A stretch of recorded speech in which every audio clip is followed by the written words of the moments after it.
better cock your pistols.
Bar's open. Hey, Johnny! Oh, you sounded great tonight. Oh, I especially loved the ending. Oh. The medley. No, when the curtain came down. But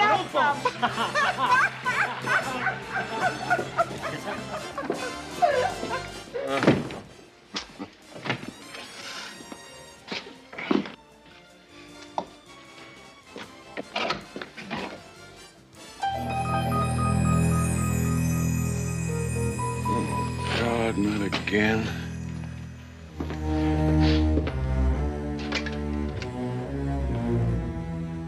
Operator, information LA. Money, Houston. We're talking money. Millions and millions of dollars, yen, pounds, francs, Deutschmarks, Swiss francs, guilders, liras. We could clean up. This stuff costs practically nothing to manufacture. I'm telling you, it would be like printing money. This sounds an awful lot like a business deal your brother Murray had put together. Is Murray still in Paris? That's right, but I came up with this company on my own. Myron, this is not exactly a glamour company. Yeah, Myron, CJ's right. I'm just not sure that Houston Industries wants to buy a company that manufactures,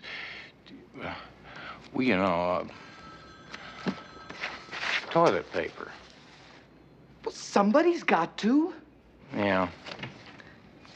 Mr. Houston, there's a Johnny Foster on the phone for you. Johnny.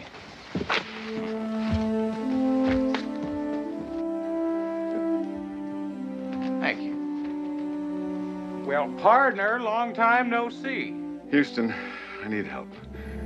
Now, you gotta help me to stop. Johnny, what are you talking about? I'm talking about killing people. Johnny, where are you? I'm in Vegas, Desert Horizon. Just hold on a minute, all right? CJ, call the airport. Tell them to get my plane ready. Johnny, listen, stay put. I'll be there in a couple of hours. Okay, hurry, Houston, please.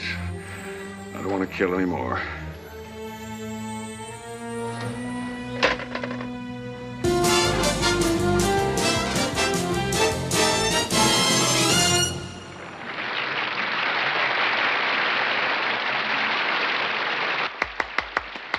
Fabulous, my darlings, fabulous.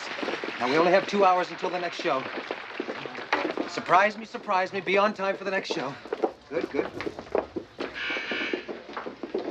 Christy, you look sloppy as hell out there tonight. I'm sorry, Mr. Cole. I'm trying. I really am. Try harder, or you'll be trying food stamps.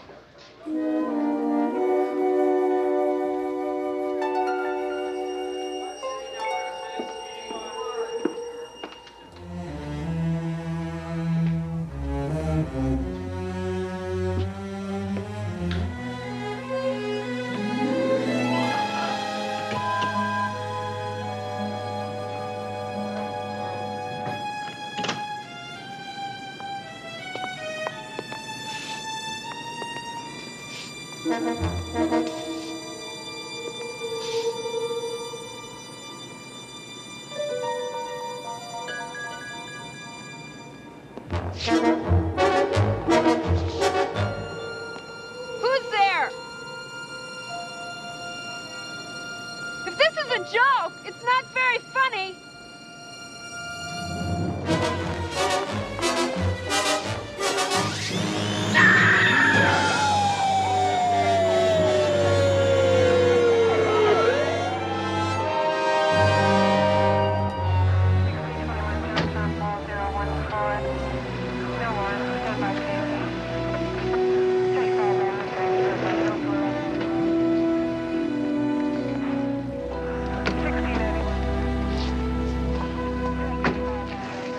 Doesn't look too terrific, does it?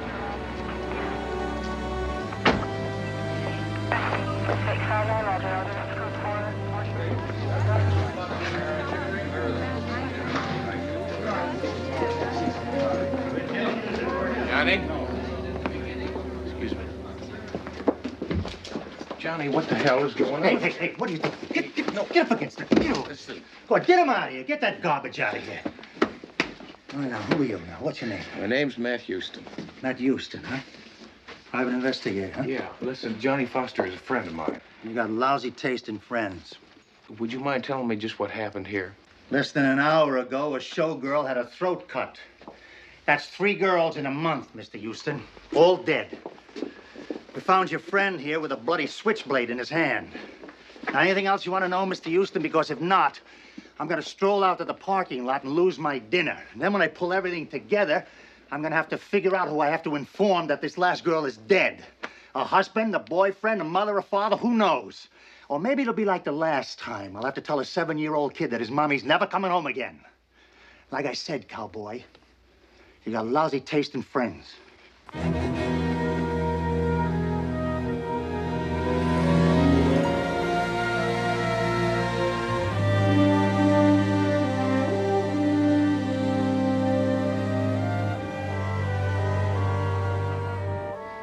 Look, why don't you do us both a favor? Why don't you head back to L.A.?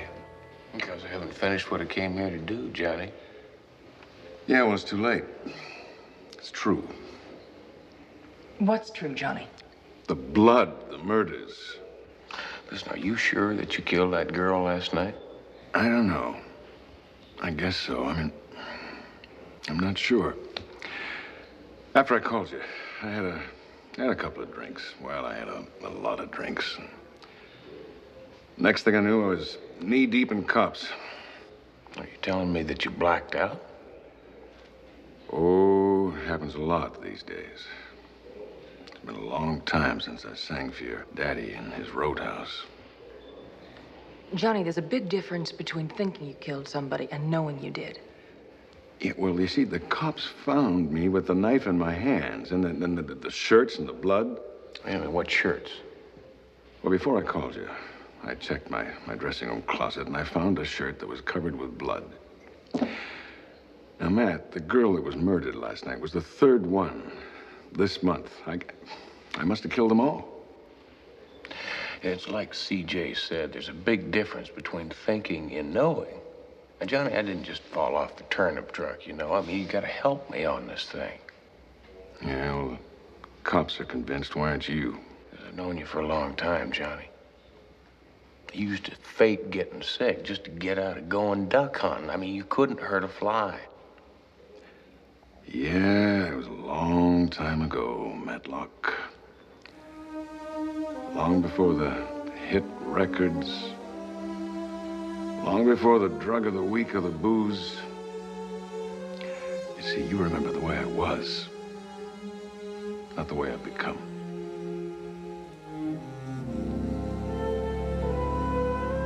Johnny, if you're 100% sure you're a killer, there's nothing I can do. But if there is the slightest little doubt, I don't know. Hey, if I did it, this is where I belong. But if I didn't, can you help me get to the truth? I'll do what I can. I'll do my best. You got my word on that.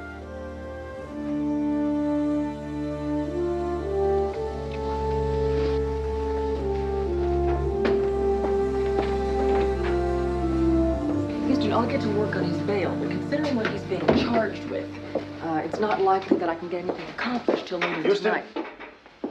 I made a few calls to L.A. You got quite a fan club at the LAPD. Well, we've worked very well together for years. That's what I understand. So you're a friend of Johnny Foster's. So let me level with you. You got the lab results on the switchblade. It's the murder weapon. But that isn't all. 18 months ago in Atlantic City, a series of similar murders took place. 3 women in all. You want to guess which famous singer was performing in Atlantic City at the same time? Johnny? Afraid so. His review was playing there. Let me guess, when the review left town, the killing stopped. Until a month ago, when his review came here, women started dying again. But I got a hunch. I figure as long as I keep Johnny Foster behind bars, the carnage is gonna stop. Excuse me.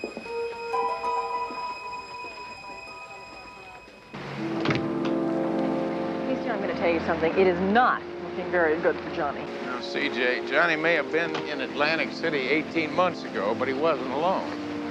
Meaning you want me to check in Atlantic City and find out who was there and here at the same time? That's right. Now, I'll drop you off at the hotel. You can start digging on that. I'm going to go over to the dead girl's apartment and see what I can come up with.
Excuse me, I'm looking for the manager.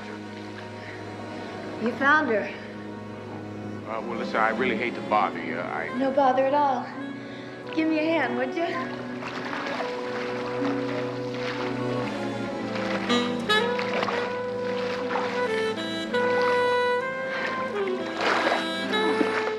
Listen, my name's Matt Houston. Deborah. Well, it's a real pleasure, Deborah. Certainly is. Ready for the bedroom? Aren't you from the decorators? No. No, I'm a private detective, and I'm working on the murder of Christy Nathan. She was such a nice kid. Can you believe it? First the murder, then the robbery? What do you mean, robbery? Someone broke into her apartment last night. Well, listen, what would a fella have to do to get inside there and take a look around? Follow me. I'll think of something. Okay.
thought there'd be horses in cowboy heaven.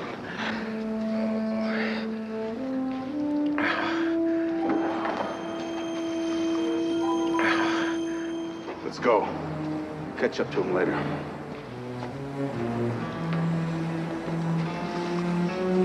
Oh, listen. Thank you, ma'am. Drop in again anytime.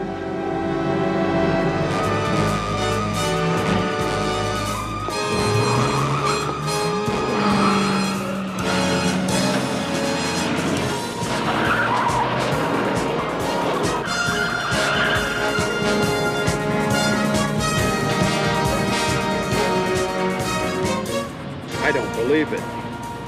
That cowboy's following us. Lose him.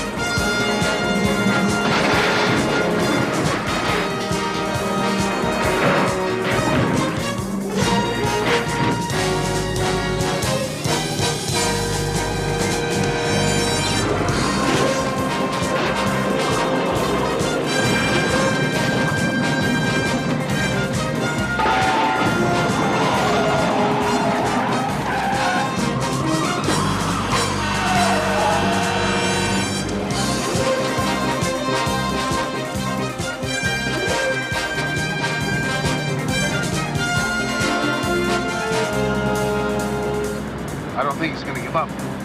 Then change his mind.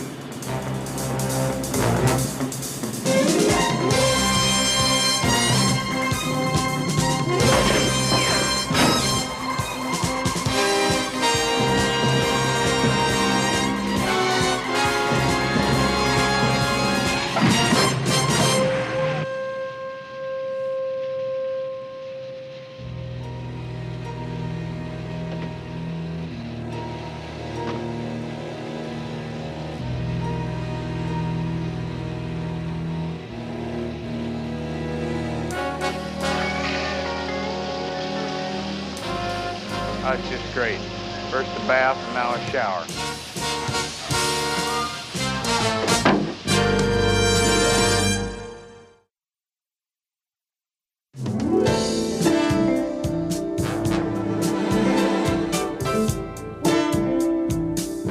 Well, the rental car company was very understanding. They're going to give you another rental car after I told them you'll pay for the repairs on the old one. Houston, do you have any idea who tried to kill you? Yes, I do, CJ. Somebody who doesn't want me on this case. Sorry, I couldn't resist that. Almost getting killed has put you in a very good mood. It's put me in a great mood, CJ. Is your brain still a little bit waterlogged or what? CJ, think about it. Now, the fellas that tried to kill me were pros. Because they were pros, it means they were hired. Meaning that somebody other than Johnny wants you off this case. Mm-hmm. Meaning that Johnny is probably not the killer. Someone's doing an awfully good job of trying to frame him. Want to take a look at your suspects? Where are we going? Dancing. Oh. Come on.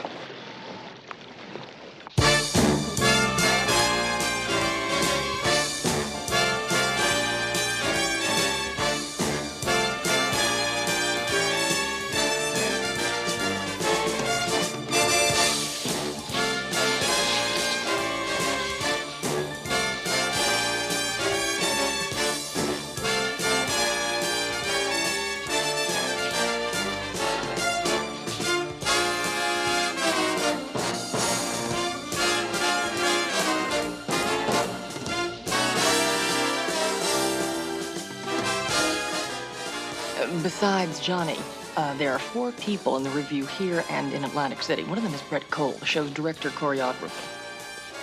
Supposedly the hottest thing to hit Las Vegas since neon light bulb. Almost as colorful. Makes Casanova look like a Trappist monk and has a mean streak wider than the Rio Grande. Meaning what? Well, he likes to express himself with his hands, as in hitting women. Quite a few of these showgirls have to use an extra layer of makeup to cover up the bruises, thanks to Mr. Cole. Yeah. CJ, who else was in Atlantic City at the same time the review was? The chap standing up there, Byron Stevens. Interesting background. He's the stage manager. He spent 2 years in the New York penal system. What was he in for? Assault with a deadly weapon. Charming bunch of folks. Hmm. And the last two people in the review in Atlantic City are sitting right over there in front of us. CJ, that's Ted Baer. Have you ever seen his act? I mean, he does these impressions of famous actors and stuff. It's really nifty. And the woman with him is his mother, Sheila, his agent, manager, co-writer, and best friend. His only other friend in the world is Johnny Foster.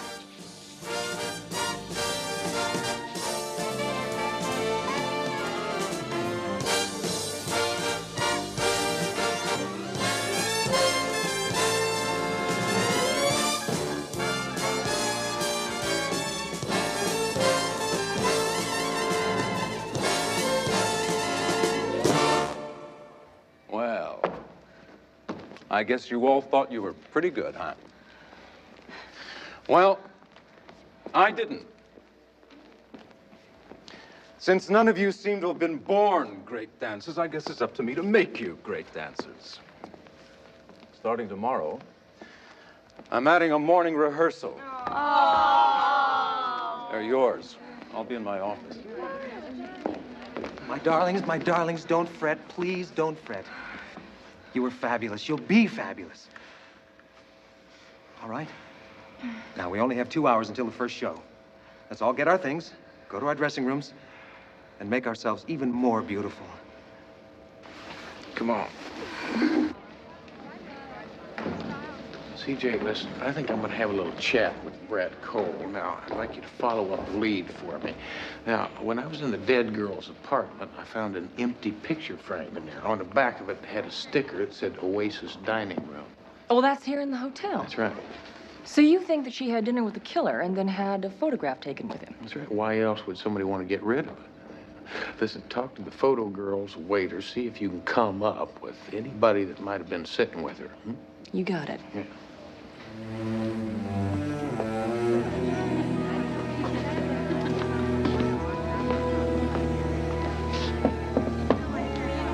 Come.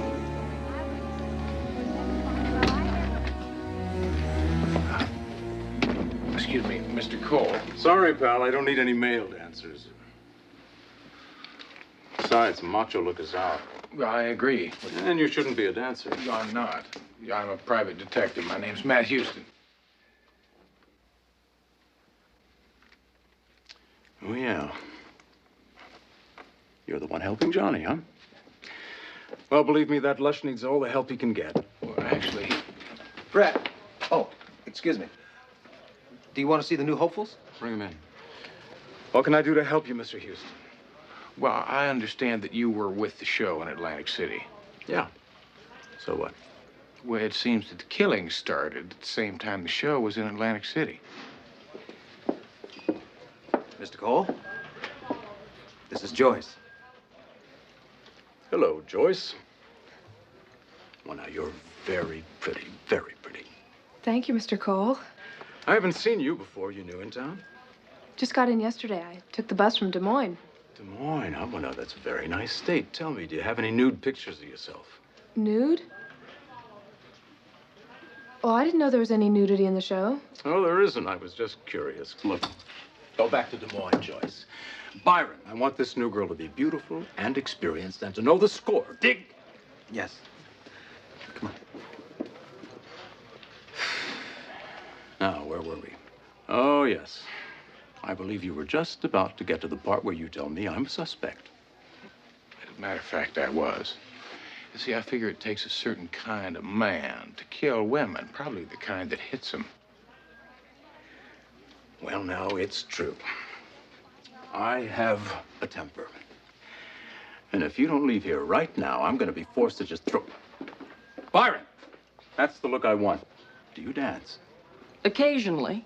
You have the job. What job? Aren't you a dancer? I'm a lawyer. She works for me. You do? I sure do. Your loss. I think you were just leaving. Right. It's been a pleasure.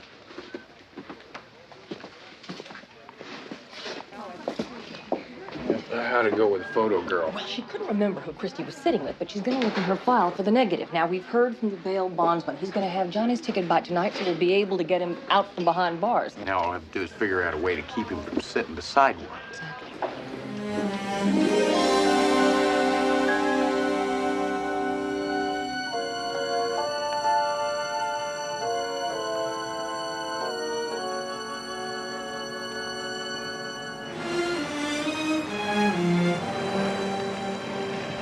I'll be right back.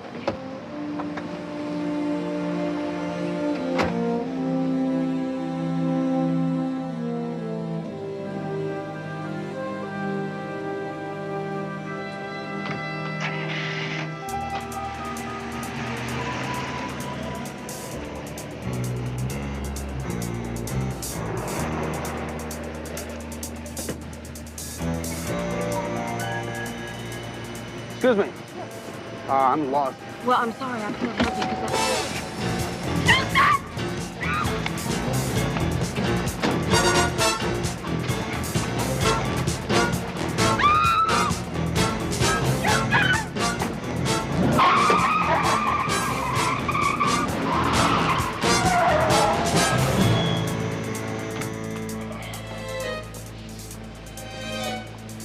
Oh.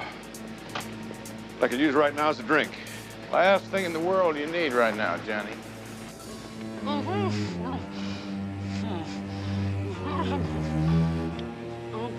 Now, don't rush it. Don't rush it. It's gonna be within 10 feet.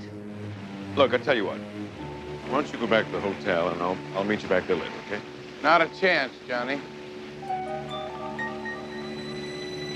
Where is CJ?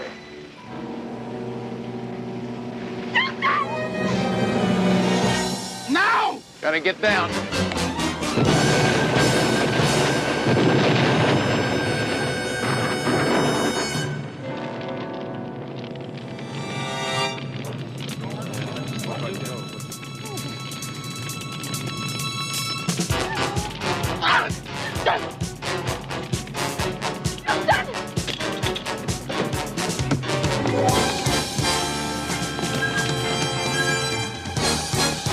Let's get out of here.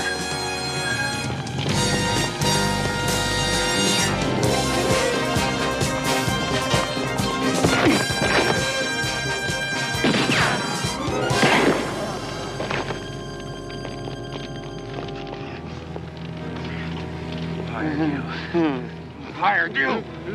It was Foster. Johnny Foster.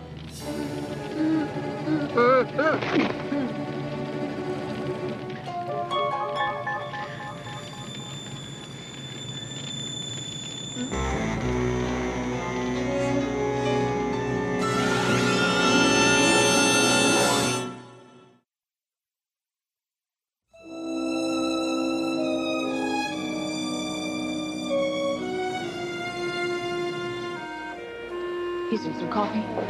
CJ, no thanks. I'm edgy enough as it is. Well, he's sticking to his story. Lieutenant, how can you believe that hood in there? I mean, Johnny is not responsible for setting up the hit on me. Well, what has he got to gain by lying? Maybe his life. No, he's protecting somebody. Somebody he's more afraid of than the Las Vegas Police Department. Now, what else did that hood tell you in there? That he personally spoke to Johnny Foster on the phone. Claims that's how he was hired. And now you know why Johnny Foster's disappeared. Well, fellas, forgive me for thinking out loud, but this doesn't compute. Why would Johnny have Houston come to Vegas to help him and then try to kill him? When you're dealing with psychos, Miss Parson, logic goes out the window. Lieutenant, listen, I don't mean to be offensive, but this conversation reminds me a lot of a hobbled horse. It's not going anywhere. Come on.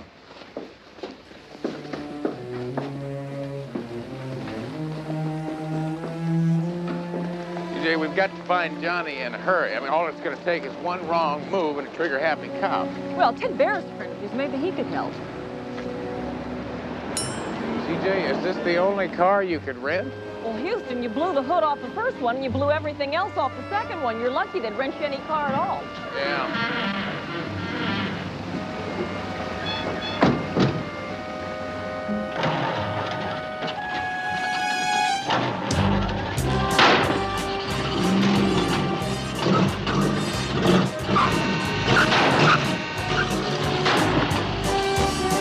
Enter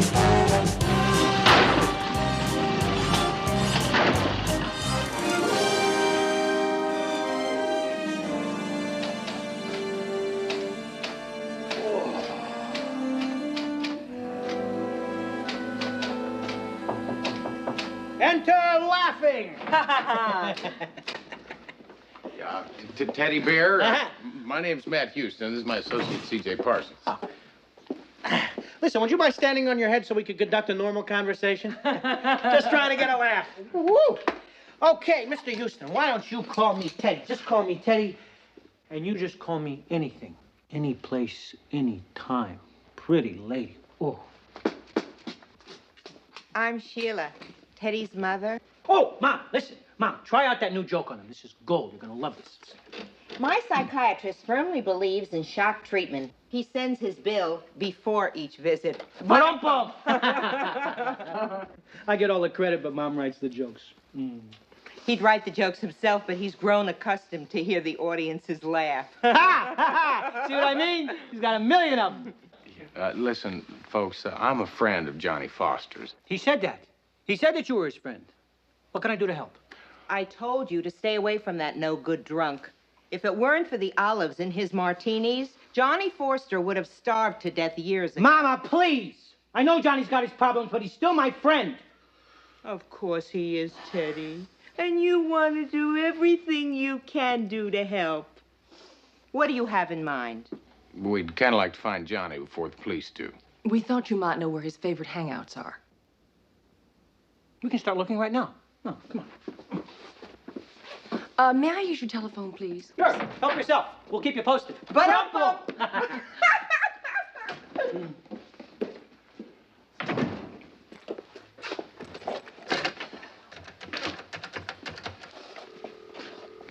Doris, it's C.J. Parsons. Do you have anything yet?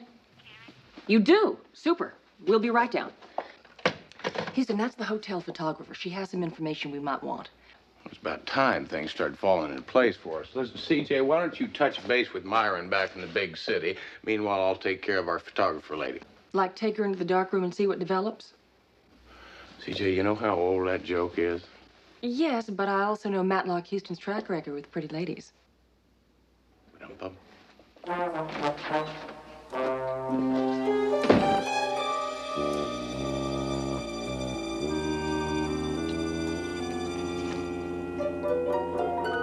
Well, if it isn't our nasty dance director.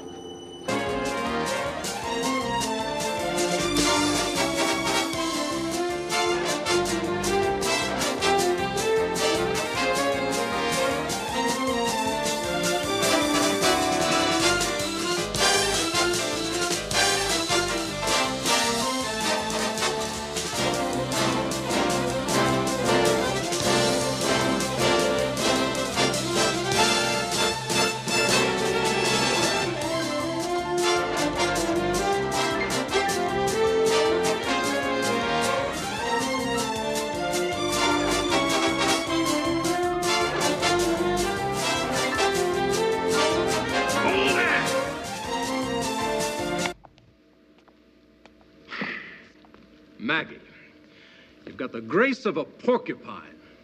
I suggest you get your act together in one hell of a hurry, or you can pirouette your way down to the unemployment office.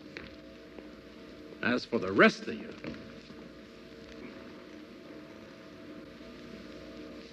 take 5. Oh, why don't you go ahead and make it 10, okay? Isn't it about time you saddled up old paint and got out of town? Oh, well, I'm way past time. See, I could be back in L.A. right now sipping on a cocktail if you'd do me one small favor. Name it. Why don't you go ahead and confess to killing Christy Nathan and the other girls? Sorry, Hopalong. You're going to have to work for your confession. You know, I figured you might say that. So why don't we just start at the top with the picture that you stole from Christy's apartment? Well, now, from multiple murder to petty theft, I really have come down in the world. Well, not really, no. See, they're one and the same. See, if I'd seen that picture of you and Christy in her apartment, it wouldn't have bothered me a bit. Now, when I noticed that that was missing, There wasn't a whole lot I could do but come up with the conclusion that somebody wanted very badly to get rid of it. Now, there's only one conclusion to come to. Now, we both know why I took that picture. I was a prime suspect. I got concerned with what cops and judges refer to as a preponderance of evidence. Well, I see. Yeah, you were going to help them out a little bit, right? Make it easier on them so they wouldn't confuse you with the real killer. You about finished? I am for right now. Well, I'm not.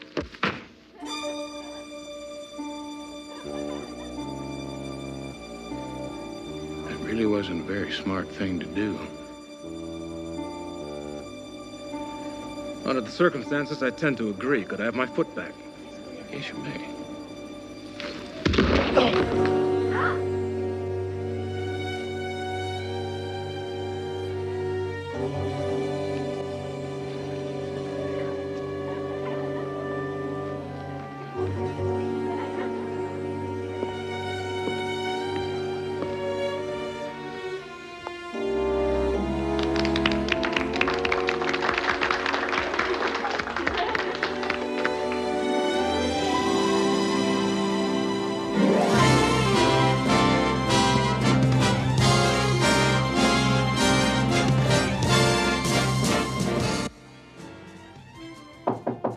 Come in.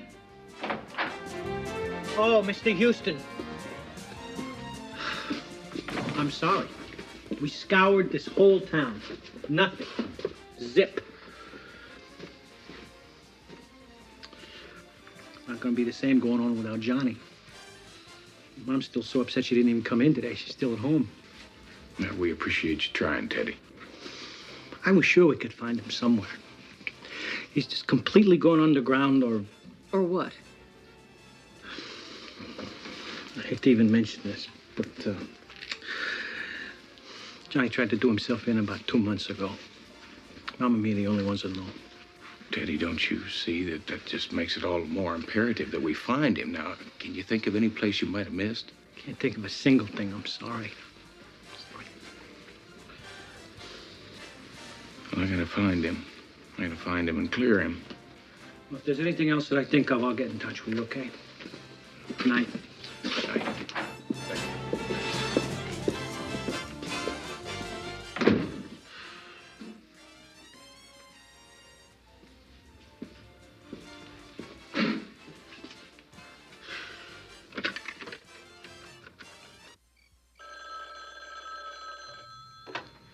Hello? Mom, you were right. He bought it, the whole story. Didn't I tell you? We might have a problem, though. Oh, what's that? Houston says he's not gonna give up until he finds Johnny. Well, I guess that means that right after we kill Johnny, we'll have to kill Houston.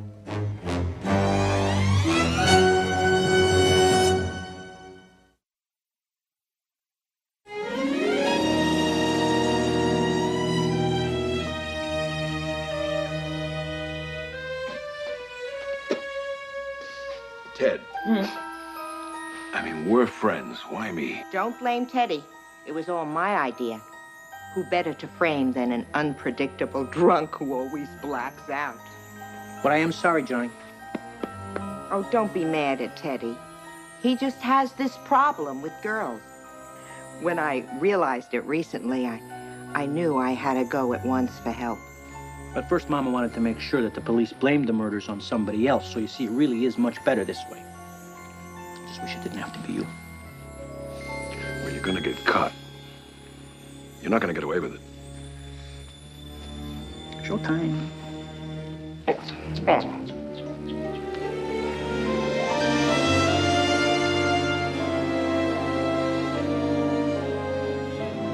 Penny for your thoughts. Sorry, CJ. You better make that $1, you know, inflation and all. Just thinking about what Ted Bayer said last night. About Johnny's attempted suicide a few months back? Suppose it is possible. Houston, you've exhausted all the theories that there are, except for one. One that says he is responsible for killing those girls. You got it. CJ, I never really ruled it out. I just kind of put it high up on a shelf, hoping I was never going to have to reach for it. Houston, Listen, people do change. How long has it been since you've seen him? Phone call, Mr. Houston. Thank you, ma'am. Houston. Houston. Johnny? Where the hell are you? Never mind. Just listen. I need help. Well, what kind of help? The kind where you escort me to the police station and I confess to all the murders. Johnny, just listen to me. No. You listen.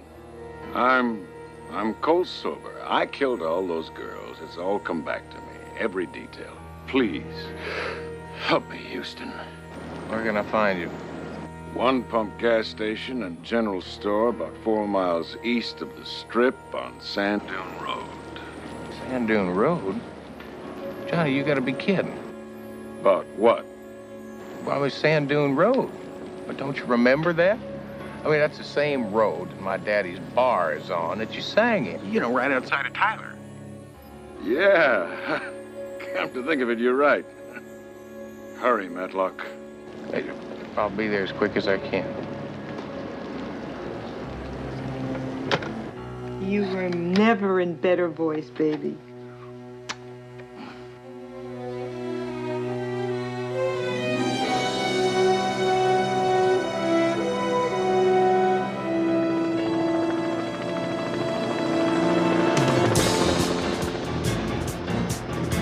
I'm telling you, Ted Bear is the killer. Yeah, you know, I should have figured it out when the hitman claimed that Johnny had hired him over the telephone. I should have remembered that Ted Bear does impressions. At least you remembered when Ted called you impersonating Johnny. Yeah, well, I knew Johnny couldn't have made that mistake. You see, my father's bar that he sang in, it's not in Tyler, Texas, it's in Abilene.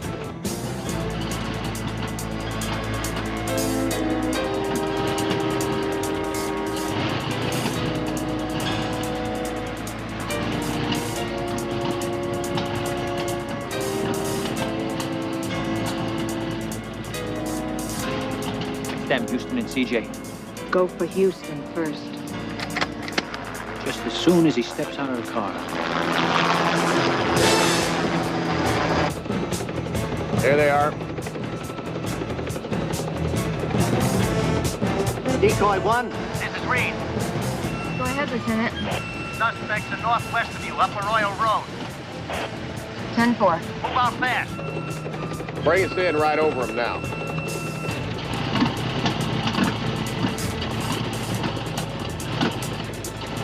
They're getting away.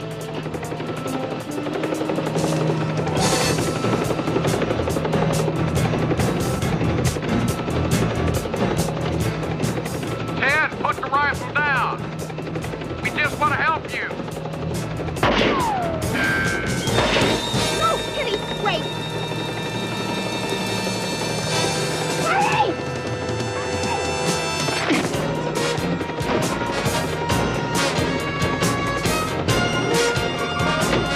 Come on, stay right over him.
Johnny, your show's going to be closing here pretty quick. Why don't you come down to L.A. and spend some time with a friend?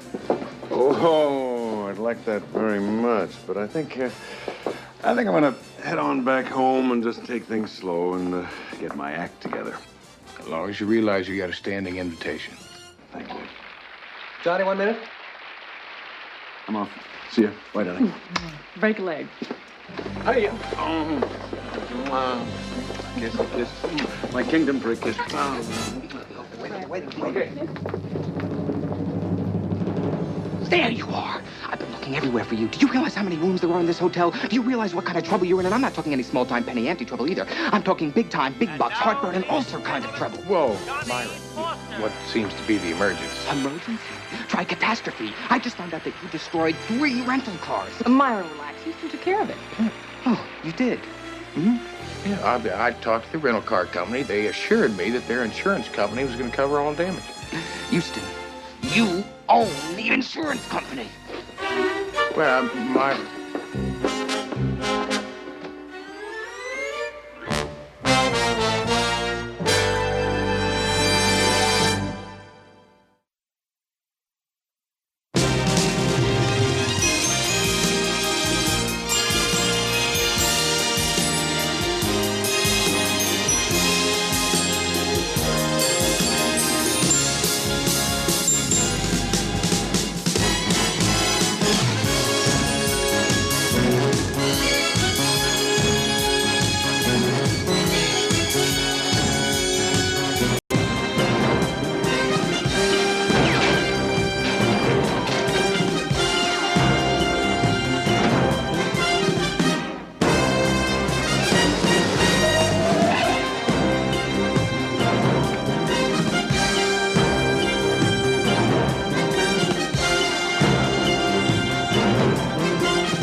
Better cock your pistols.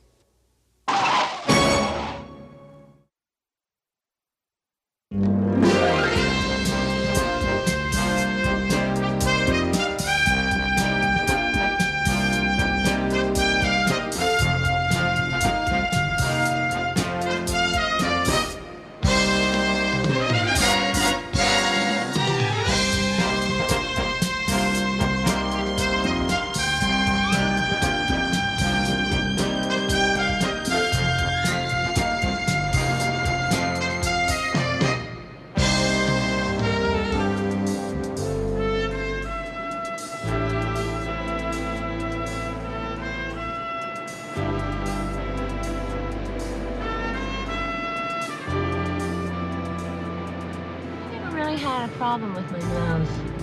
It never really bothered me. No, I mean, until I got it all together, I was never really comfortable with my ears, you know? But now, like, I'm really comfortable with them, you know? I mean, just really...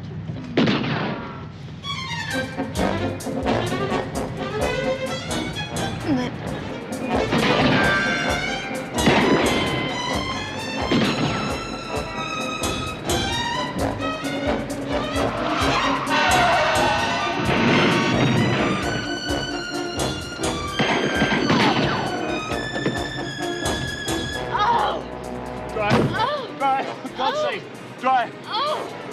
Oh!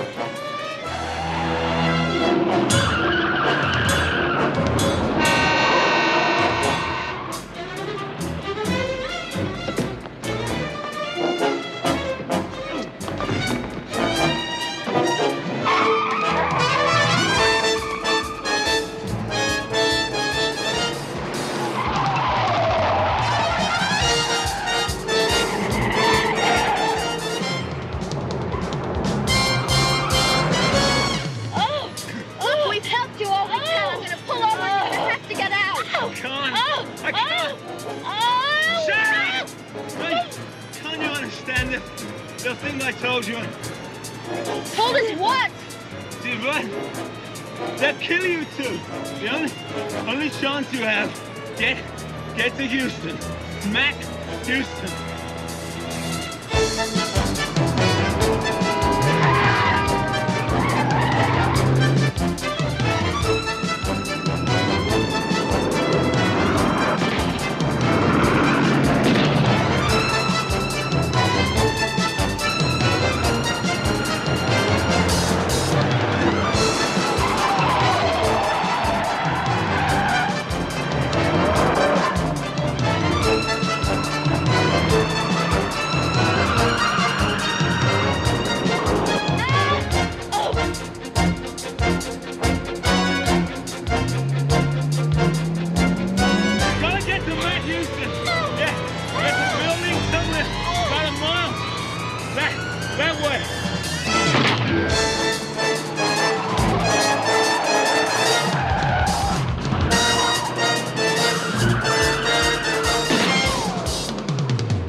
Please hurry, CJ. Oh, CJ, please hurry, please. Houston, I'm doing the best I can. Yes, is Dr. Kibbe there, please? He's in Guatemala? Oh. Well, does he have another dentist who can take his call? I'm trying to reach Dr. Schaefer. Dr. Baldwin, I know that it's past office hours, but can you tell Dr. McSherry that it's an emergency for my boss? Oh, good. Would What you do please put him dentists through do her on through? Fridays anyway? They think nobody gets a toothache on Fridays after 4? Houston, it's your own fault for canceling all these dental appointments. I've been busy. You haven't been that busy, Houston. Why don't you just admit you're afraid of dentists? I'm not afraid of dentists. Then why do you keep canceling all your dental appointments? Dr. Morgan?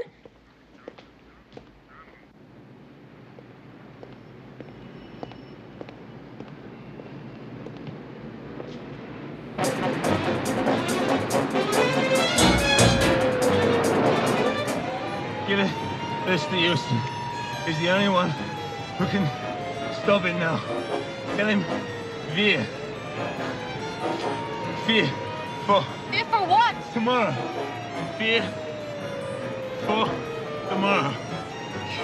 Houston must stop or thousands will die.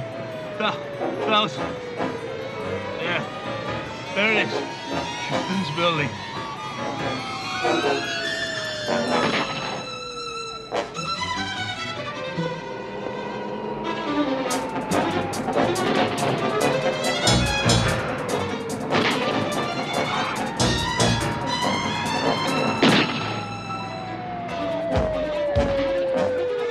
CJ called Vince, told him we got something going on down the street. Houston, my dentist is on the way to the office for you. Mine too.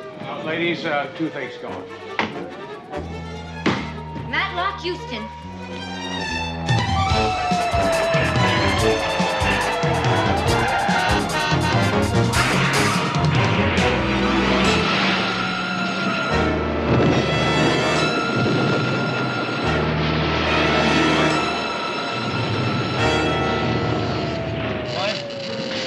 Houston, you must find Houston.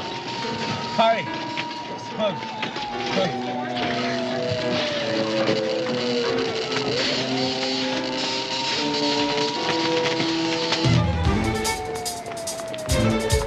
Hey, what's going on?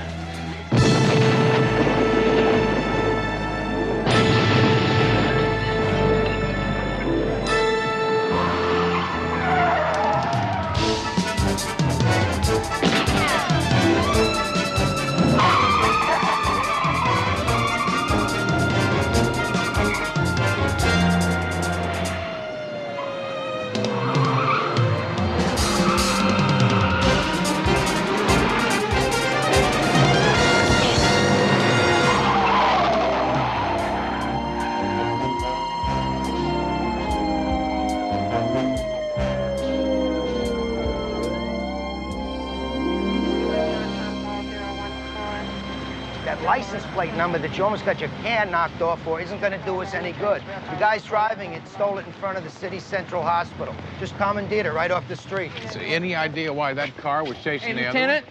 Lieutenant, looks like we got an ID on that body in the back seat. The name is Eric Could I see that for a minute? Be very careful, Mr. Houston. That is very fragile. You know, that fire was so bad, the coroner told me if that hadn't survived, we might never have made an ID. Name's Brandt. B-R-A-N-T. Houston, you knew this Brandt? He was a friend of mine, Vince. I hadn't seen him for years until just about a week ago. Well, maybe it does all tie in. What do you mean? Well, there were two women in the car. They work at a meatpacking plant and were on their way home when this guy Brandt jumped in. Anyway, during the chase, he says to them, "You have to see Matt Houston or thousands of people are going to die."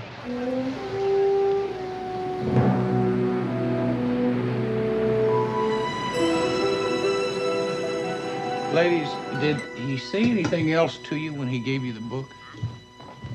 There was so much going on. I mean, those men firing at us, crashing into the building, the fire. Oh, wait, I think I remember something. He said it a couple of times. He said, "Tell Houston to fear." That's right. I remember. Yeah, and then Lila said, "Fear for what?" And he said, "For tomorrow." Tomorrow? Yeah, that's what he said. He said, "Tell Houston to fear for tomorrow." Well, it makes as much sense as anything else. This is some kind of a code. Yeah, Vince, it's made up of numbers and letters. There's a couple pages missing out of there, so it's going to be really hard to break. I'm going to need that for evidence. Well, can we get it photocopied? I'd like to see if Baby can break it. We'll make it fast, Houston, because you and I have to talk. I'll do it right away. Excuse me. Lieutenant, can we leave now? I'm tired. I'd like to go home. Well, ladies, what we'd like to do is put you up in a hotel for a couple of days. Why? Because the two guys that came after you are willing to kill for that book and the code that is in it. Miss Durant left her purse in the car. The fire department sifted through the ashes and came up with nothing. Meaning that the killers have it and they might come after me? Unless we go after them first, you see. With your permission, we'd like to stake out your apartment. All right.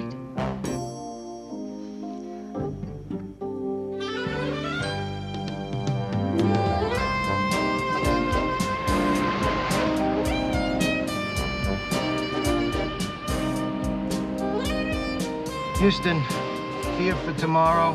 Thousands will die unless you stop it. Who are you, Captain Marvel, all of a sudden? I am just as much in the dark as you are on this thing, Vince. Houston, I'm not in the dark. I'm down the drain. My captain is screaming. There's car chases. There's gunfights. The dead man is a friend of yours. Houston, who is he? You know, with Eric, it's a little hard to tell where to start. Try the beginning. All right. I met him when I was 18 years old. My grandmother gave me a ticket to Europe for my high school graduation. I bummed around Europe for a couple of months. You met him there? Yeah. Eric was German. He kicked around with me for about 4 weeks. He was a fun kind of guy, you know the type. And they were always setting up practical jokes, usually on the teacher, setting up a crap game in the restroom. Yeah, I know the type. Yeah. What's the point? Well, through the years, I heard that he never really outgrew the practical jokes. He just figured out a way to turn them into making a living. Such as? Such as I hear tell that he sold the Eiffel Tower to several different scrap iron dealers, not to mention a few Picassos and Rembrandt. That Picasso and Rembrandt never painted. That's right. Your friend was a swindler, a con man. Yeah, but he was a world-class swindler, Vince. Look, he came to see you a couple of days ago, so what? Yeah, I haven't seen him in years. He told me he was into something big, Vince. He wouldn't tell me what it was, just that it was real ugly and he wanted to stick with it until he could pull the string on it. A con man with a conscience. If he wasn't going to tell you anything, why did he come and see you? Well, Vince, there's a few things he wanted me to take care of in case it went sour, which it did. It's strictly personal, had nothing to do with the case. If I'm not mistaken, the girl's apartment should be right down the street.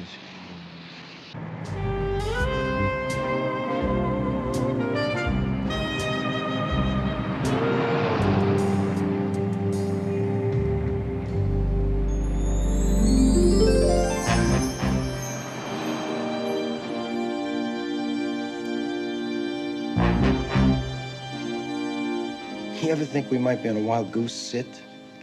You know, he said thousands would die if I didn't stop something. The lady said he was dying, he was rambling, he was incoherent. He was having a fantasy.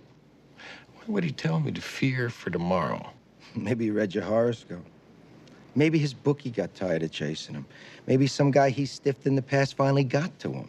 You always ramble on like this when you've been up all night. Look, I'm just trying to point out there's a lot of reasons why somebody might want to kill this guy that have nothing to do with a mysterious book and a secret code. Yeah? Yeah. Like I said, we're on a wild goose sit. Maybe not.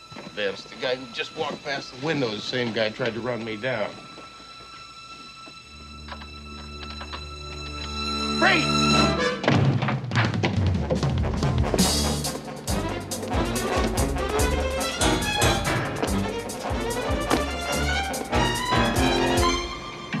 Take the side stairs.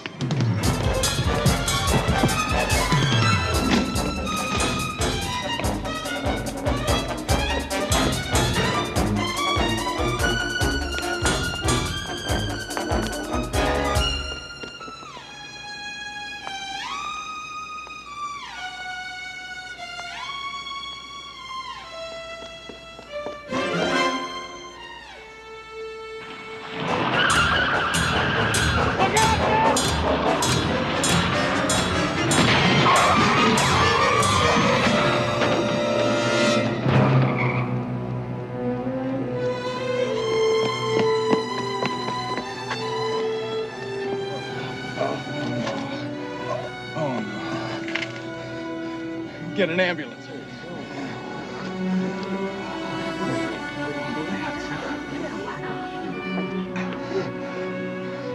Hang on. You just hang on. All right? It's gonna be fine, buddy.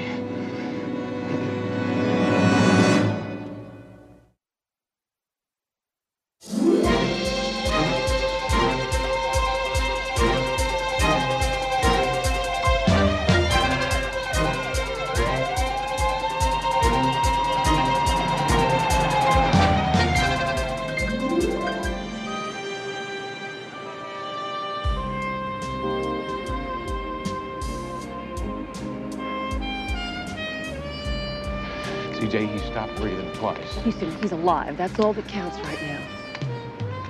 But the kids, Mama, his family, somebody's got to tell The them. police force is taking care of that, Houston. CJ, he is my best friend. I stood there and watched the whole thing, and I felt so damn helpless. I couldn't do anything about it. Houston, it's going to be all right. It's going to be okay. It's got to be okay. It's got to be. I have got to find out who's trying to kill all my friends.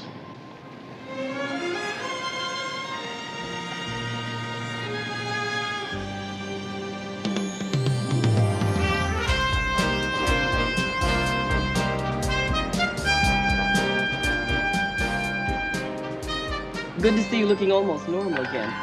Any word on Vince? He's still in surgery, Houston. It looks like he's going to be there a few more hours. And Baby and I have not been able to unscramble the coat in Eric Brandt's book. But I followed up your hunch. I called the coroner's office. Now, the forensic team said that Eric Brandt was wearing hospital white pants when he jumped into the car. Which brings us to where he jumped into the car, which was right in front of City Central Hospital. Now, I also followed up your other hunch, checked out his hospital records, and in fact, he did work there as a kitchen helper. So a man with 4 Swiss bank accounts, a townhouse in Manhattan, and a villa in the south of France is working as a kitchen helper. Are you sure he had all those assets? Now, CJ, when he came to see me, he left all the paperwork for me for safekeeping. Well, then he is working on some kind of a con, which would explain why the address of the hospital record is a vacant lot. A con that turned ugly before he had a chance to pull the strings. Before thousands of people will die. I'm a CJ. What the hell is it, and what's it mean? I don't know. That's that tooth. Why don't you let me call the doctor? I have no time. You want to walk around in pain, is that it? CJ, today is the tomorrow that Eric was warning us about. Vince is in surgery. Eric's dead. I need you to double check the hospital. Find out exactly what Eric's duties were. Where are you going to be? I'm going to be doing the last thing that Eric wanted me to do. See, he's got a little girl that goes to a boarding school here in the city. The girl has a grandmother somewhere in Europe. Now, we'll have to find her. And then with your legal expertise, just make sure all of Eric's money and property go to the girl. The most important thing Eric wanted to make sure of is that his little girl didn't find out about him dying from the newspapers or from the police.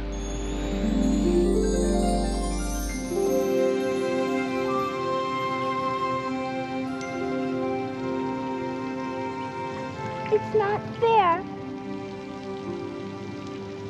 It's just not fair. I know, honey.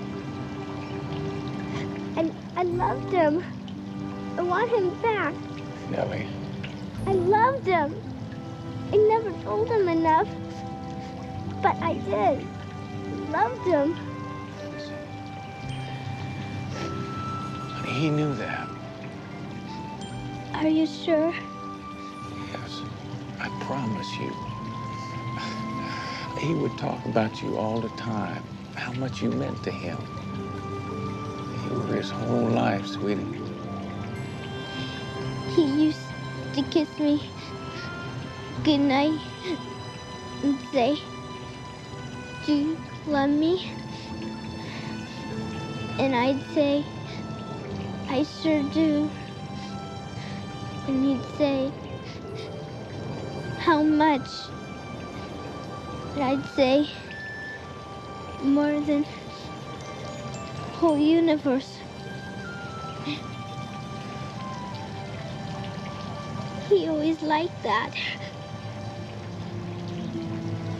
I bet he did. Do they know who killed him? Not yet, sweetie, but I'm trying real hard to find out. When you do, I hope you kill him and shoot him and kick him and cut him up in little pieces. Hey, hold it now. Stop. Honey, there's enough killing and violence in this world already. The most important thing for you to do right now is remember how much Daddy loved you. How much you loved him. Please don't destroy that with bad thoughts. If you do, there's nothing left.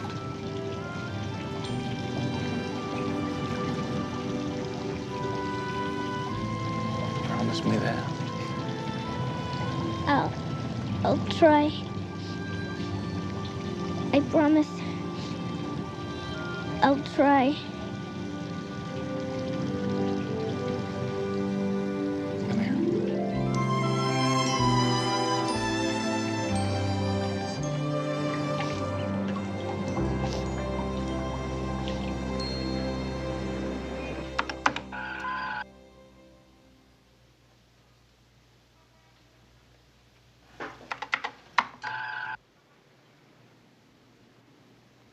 Come on now, baby. There has to be an answer for this.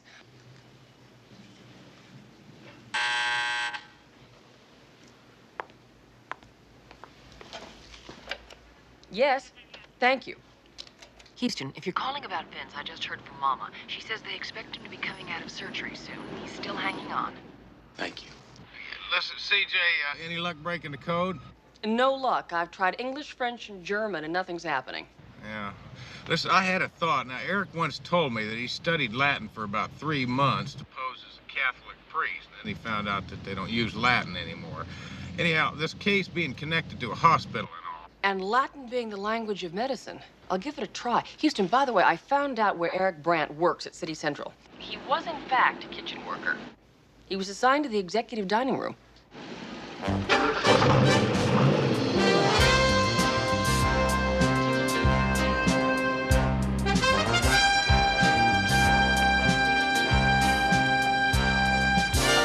Yeah, sure, I knew Eric. I'd like to know where the hell he is today. He's supposed to help me clean this up. Not to mention, today's the day we have to scrub down the kitchen. Listen, I tell you, if you help me, maybe I can find him and let you know where he is. What are you? Some kind of cop? Well, no, I'm private detective. Listen, I tell you something, partner. I'd sure appreciate your help. What do you want to know? Well, for starters, what'd they do around here? Oh, same thing I do. At least he's supposed to. Come to think of it, that's kind of funny.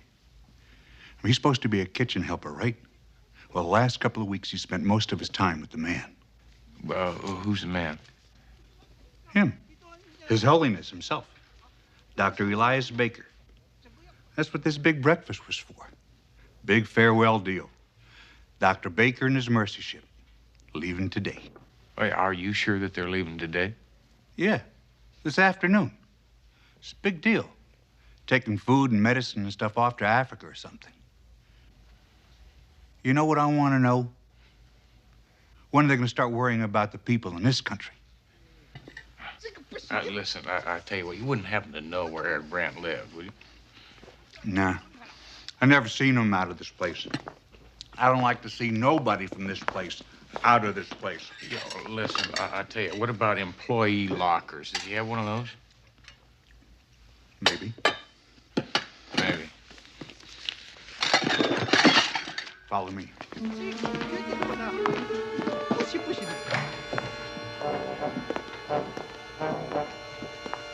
This is his locker right here. Thank you.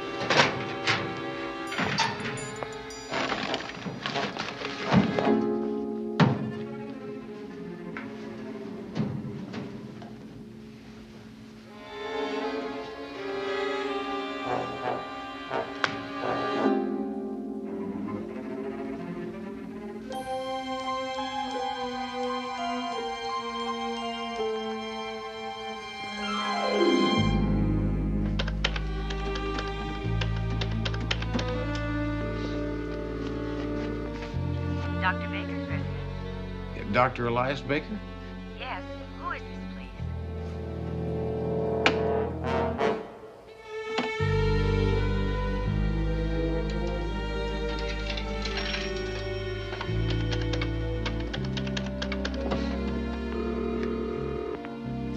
Houston? CJ, listen, I think I just found out a part of what Eric Brandt was trying to warn us about down here at the hospital. It turns out that he was spending a lot of time with Dr. Elias Baker. The Dr. Elias Baker with the Mercy ship? Yeah, the very same. And it turns out the Mercy ship is going to sail today. CJ, tell me, if something were to happen to that, Well, like Eric said, thousands of people could die. What do you want me to do? I want you to find out all you can about Dr. Baker and his Mercy ship. Find out what all is on board, right down to the last Band-Aid. Thank you.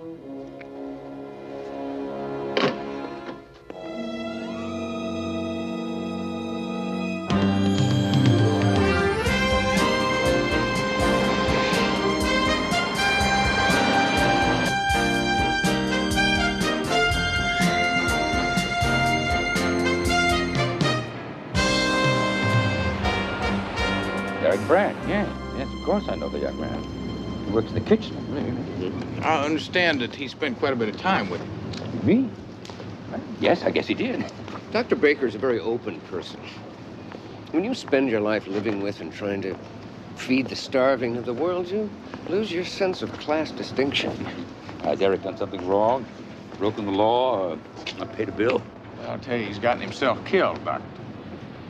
Oh, my God. I was hoping maybe that you could help me find out why. I haven't the faintest idea. I didn't know Eric outside the hospital, you see.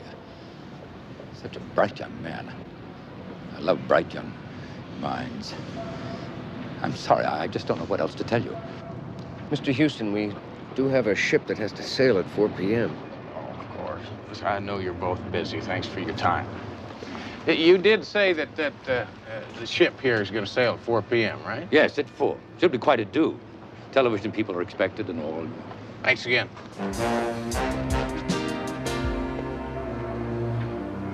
Corey. It's another loose end to be taken care of. What do you mean? Houston knows too much. He knows nothing. I really must insist on He knows Brandt is dead, that it has something to do with you. You saw that man we were talking to? Yeah, we saw him. Kill him.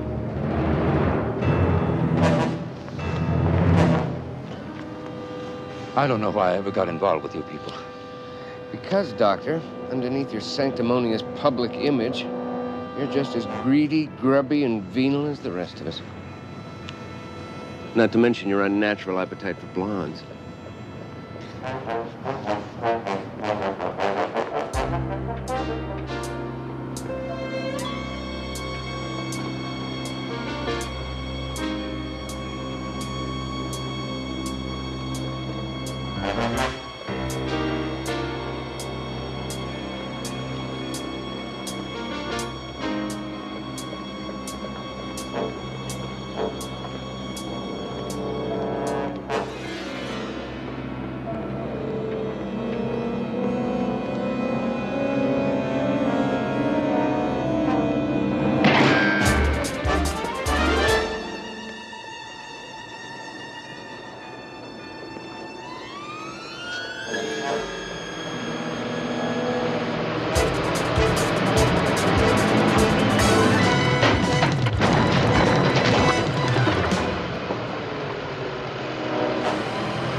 Think we got him? I don't know, but we better get out of here.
They gave him his last rites. Did you know that? I know that, Mama. How's he doing now? He's alive. At least he's still alive. Father Antonio's flying out here to be with his brother Vincenzo. All the way from New York City. He comes. Oh, Houston. I don't know how many more rosaries I got left in me. You just keep coming, Mama, all right? It'll work.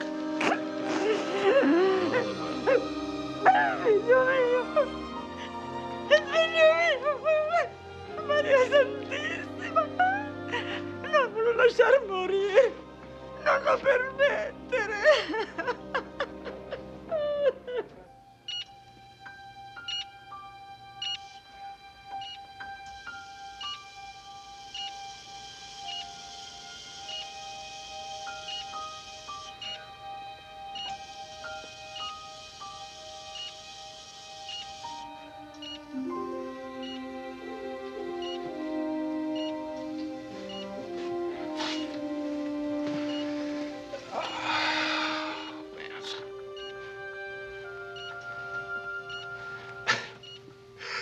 Would you look at you?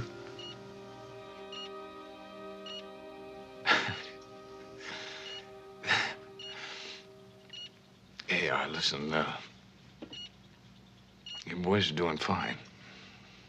They don't let kids come up here, you know. Want me to show you this card here?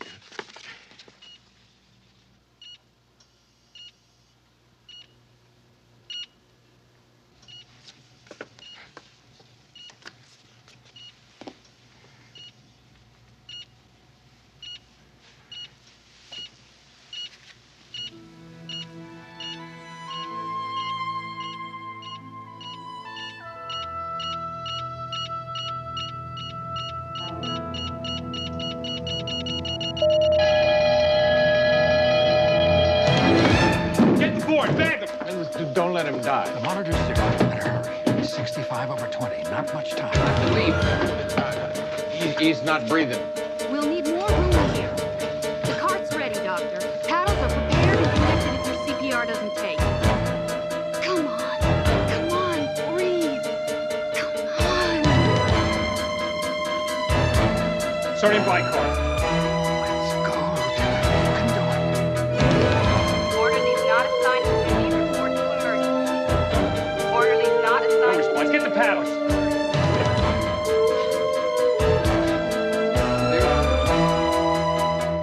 Defib.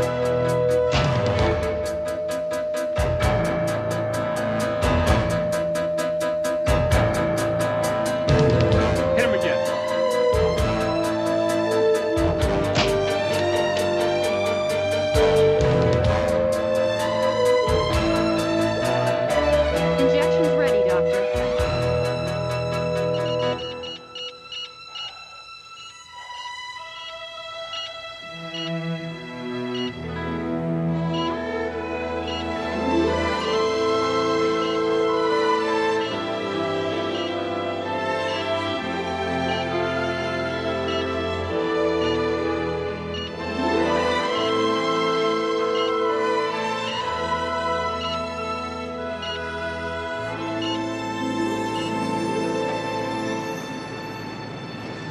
Houston, you're nuts. You know that? I know that Eric Brand is dead. He's nothing but a con man and a swindler. The world's better off without him. I also know that Vince Novelli is lying in the hospital in intensive care. Novelli's the best cop who ever worked for me. But if he makes it, and you tell him, I'll deny it. You're all heart. So, you want me to go to a judge, get you an order preventing Dr. Elias Baker's mercy ship from sailing. And that's Dr. Elias Baker, one of the saints of the world. And then there's you. I tell you, you're really nuts. Well, listen, now, Eric told the ladies I was supposed to stop something. Then he said fear. Fear for tomorrow. Except that it's not fear what it is for, but it's a German, right? It's 1, 2, 3, 4. I know that. I know, and I didn't figure it out myself till they told me what time the ship was sailing. Now, they told me I was supposed to stop something tomorrow at 4 o'clock. Tomorrow is now today. And what was I supposed to stop? You're supposed to stop the mercy ship. You gotta stop reading detective stories.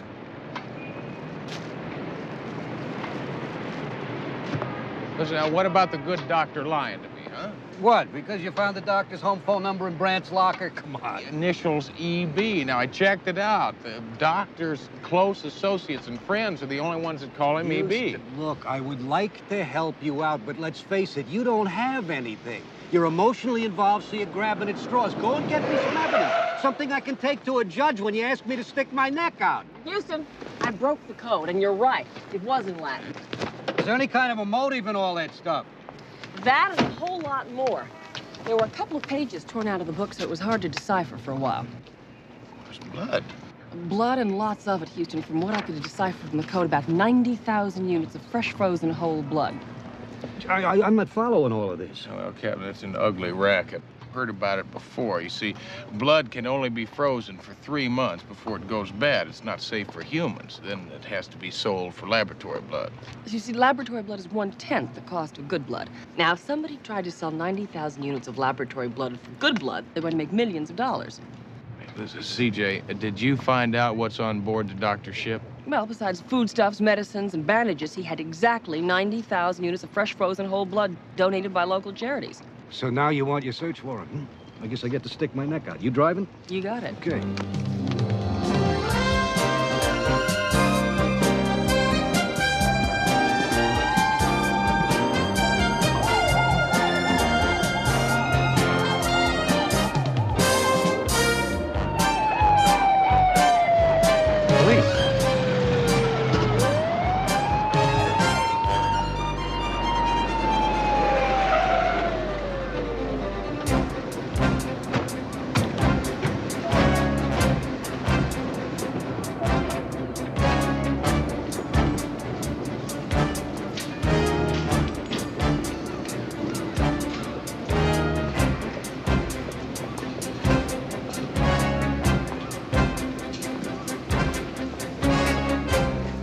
Some sort of problem, gentlemen? Dr. Baker? Yes, indeed. We got a search warrant here. We want to check your supplies of frozen blood. Blood? Well, I don't really know. Actually, Come on! Hold it right there.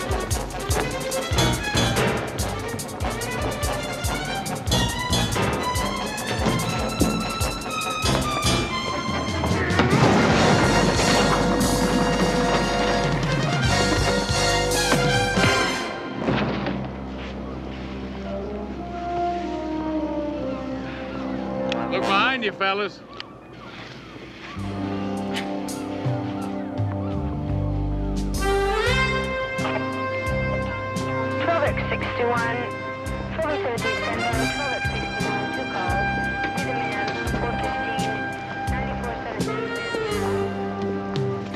Tell me something, Doc. Why'd you do it? I didn't want to do it. They blackmailed me. I mean, you have to know that through the years I've saved thousands of lives. And some of that blood would have been good. And I would have made up for it, you know. How do you make up for taking life, huh?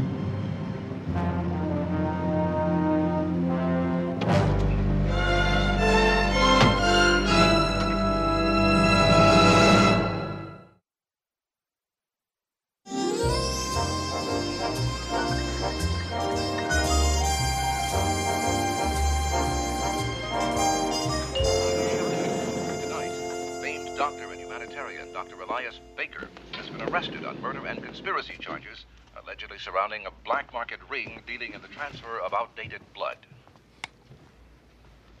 What do you drink? Well, I didn't know this was a social occasion. It's not, but I figured you might need one.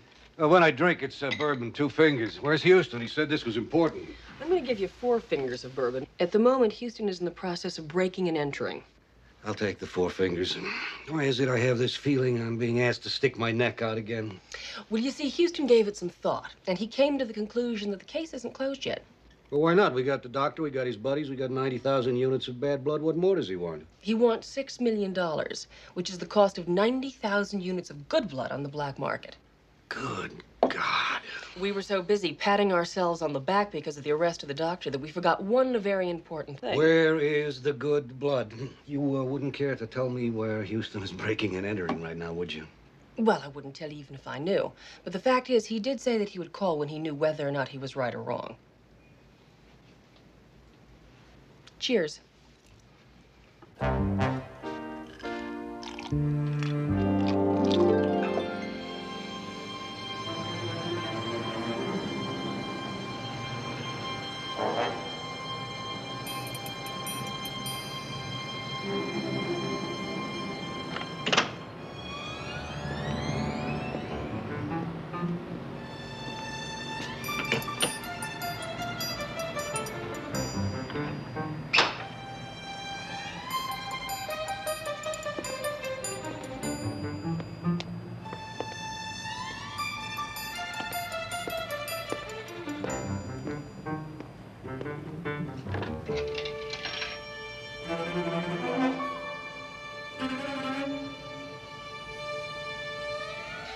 Well, it doesn't, Aha. Houston? CJ, tell Kerrigan I was right. I found the blood, all 90,000 units of it.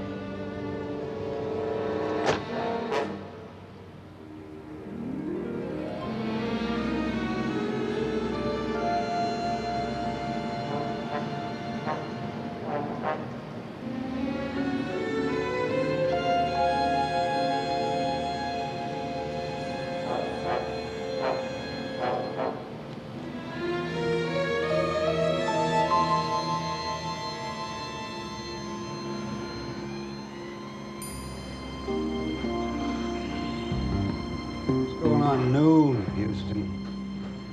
They'll be here. I'll make book on it. Sunday is the only day that this place is quiet enough for them to move their shipment. Position 3 just reported a refrigerated van headed our way. 10-4.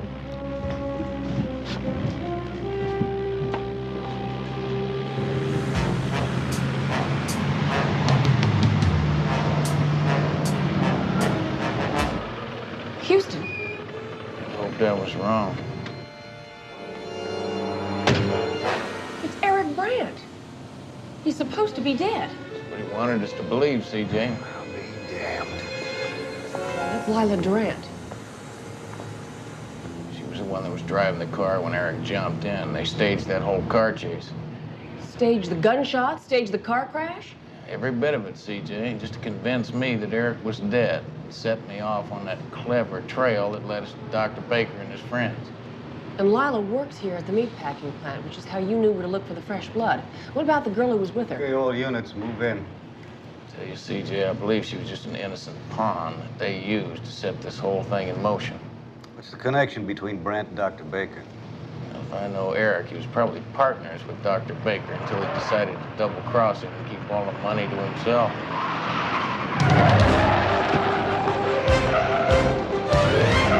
Freeze!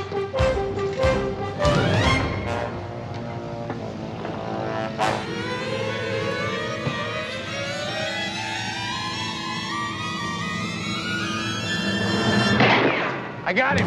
Use the gun!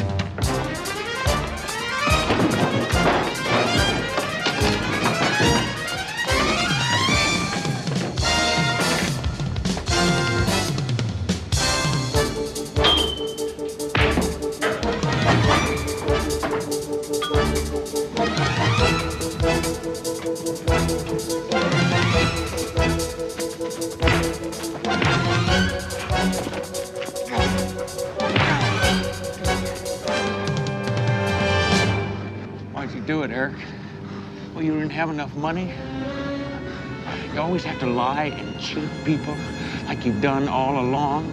What was in it for you, huh? Actually, old boy, excluding Antarctica, there's only 6 continents in the world, and I'm wanted on 5 of them by too many good guys and bad guys.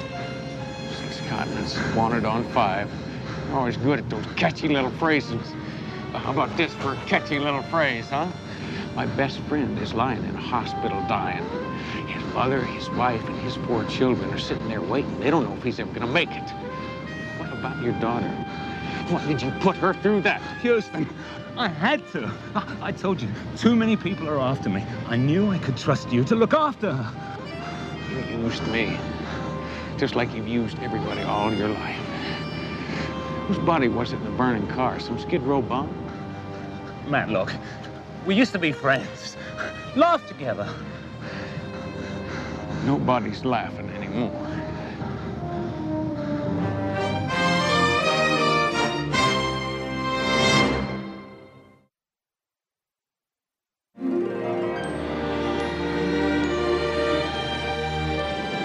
Houston, do you think it was smart of me trying to steal home from second base in the 4th inning? Well, sure, Tony. I mean, we were only down 27-18 at the time. You know, when my dad gets out of the hospital, he'll probably want his manager's job back. I hope you don't mind. No. Well, maybe he'll let me coach third base, huh? Come on. Hi, CJ. Hey, how did T-Ball's answer to Tommy Lasorda make out? Oh. Well, just fine, CJ. We pulled it out in the last inning, 35-34. Tony, there's some soda and crackers in my office. Why don't you go help yourself?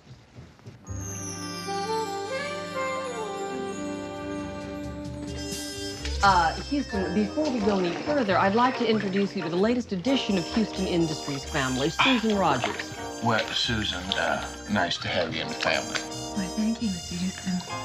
You know, you have a lovely smile. Well, thank you. Susan's an expert in smiles, Houston. Well, she ought to be. She's got a pretty enough one herself. Well, it's not quite what you think. You see, Dr. Susan Rogers knows a lot about teeth because, Because of what? Because I pull them out. Oh. I know, look at that bicuspid. Oh, Mr. Houston, you've hired me none too soon.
Better cock your pistols.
spooks of it, Miss Cindy.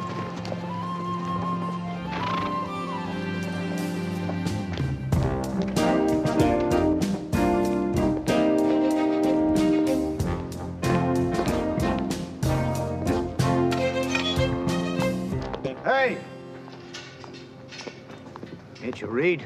Well, yeah, I can read. Listen, I'm just coming over here to see Mr. Well, this is a close workout. Only Mr. Fowler's personnel are permitted on the track. I don't believe I've ever seen you working for us, Mr. Houston. No, I've never worked for you. Listen, how did you know my name? Mace. It's all right. He's with me. Call ahead next time.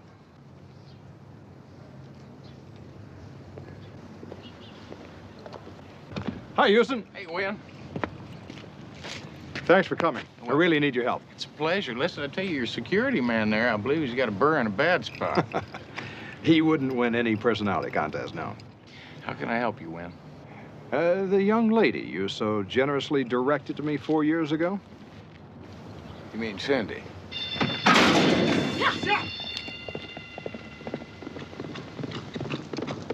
After turning a sow's ear into a silk purse, she's dumping me.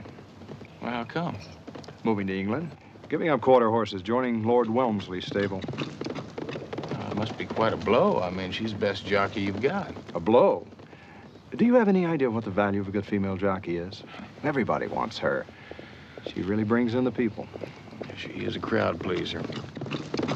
You got to talk to her, Houston. Everybody knows how she feels about you. She's in love with you. Well, I think maybe she's just got love and gratitude all mixed up, Win, but I tell you what, I'll have a chat with her. Much obliged.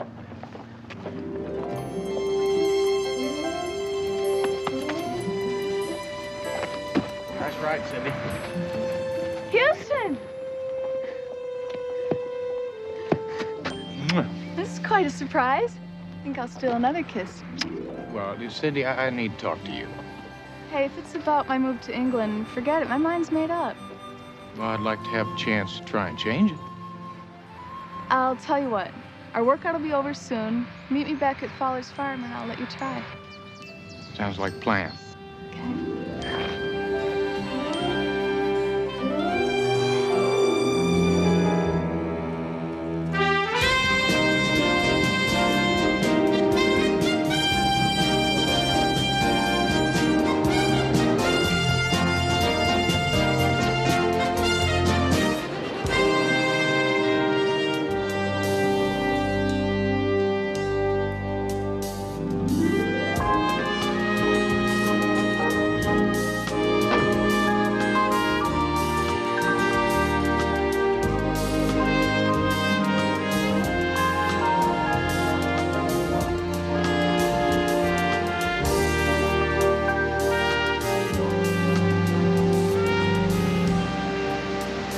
Excuse me, listen.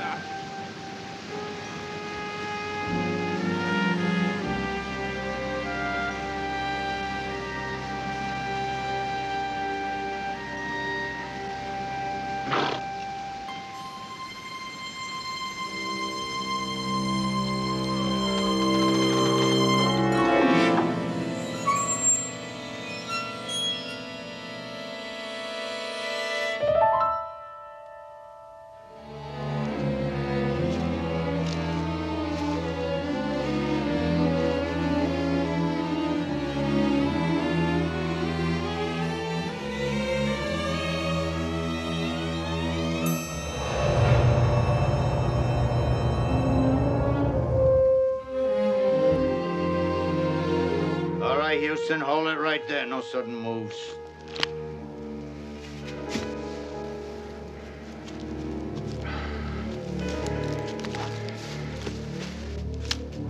It's Miss Cindy. He's killed her. Fellas, this is not what you think. Now, Cindy told me to meet her out here. Now,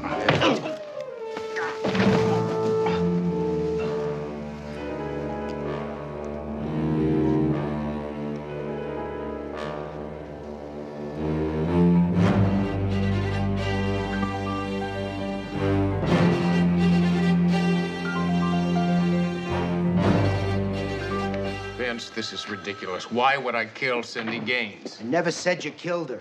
Then what are we doing here? Playing some kind of game? You're here, Mr. Houston, because you were observed by two individuals standing over a murder victim with the murder weapon in your hands. Captain Kerrigan, I told you I went to meet Cindy. She wasn't there, so So you went to look for her. You know, I'm going to grow an ulcer listening to this alibi of yours. Come on, Kerrigan, ease up. I've known Houston since he moved to California. Murder's not his style. Is that a fact? Hey, listen to me carefully, Lieutenant. As far as you're concerned, my name is Captain Kerrigan. I not only outrank you, I have managed to keep my objectivity in this matter. Security officer Victor Macy states that you attempted to dissuade the dead girl from moving to England, that she had other ideas. It's hardly a motive for murder, Captain. Sir. Novelli, go upstairs and find something constructive to do. Is that an order, sir? Listen, Vance, why don't you just settle down? I'll be just fine, okay? Yo, I won't be fine. I'm telling you, Houston is not a killer. It's not what this report says. There are only one set of fingerprints on the pitchfork, and two eyewitnesses said he had it in his hands. Houston did not kill that girl, and I'm going to prove it. Novelli, you're wrong, because as of this moment, you are no longer involved in this case. Yeah, well, maybe not as a member of the police department, but if I have to, as a private citizen. You just hold on. You put this back where it belongs and take a little walk and calm down, all right? Friends like that are hard to find. Yes, they are. Appreciate it if you go easy on him. As far as I'm concerned, Novelli was never here. Thank you, sir. Captain Kerrigan? Right. You're free to go, Mr. Houston. You've been bailed out. Well, that was quick. I just talked to CJ about 10 minutes ago.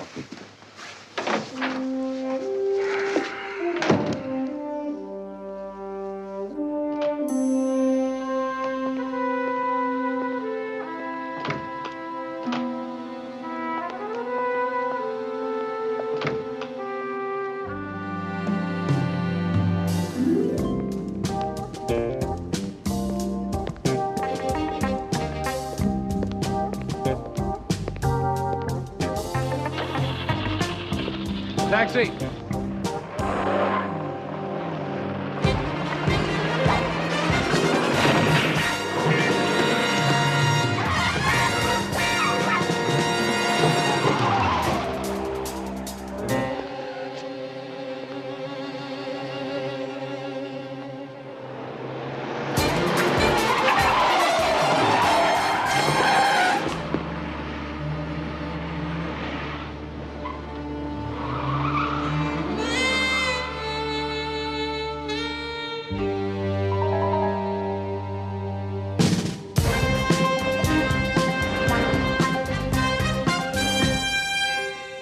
Who bailed me out of jail tonight? Well, I called the bail bondsman, and he didn't know.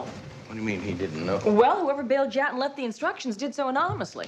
Well, CJ, somebody out there does not like me, and I think we better find out who it is before we go any further. See what baby has to say. All right. So you want a drink? Love it.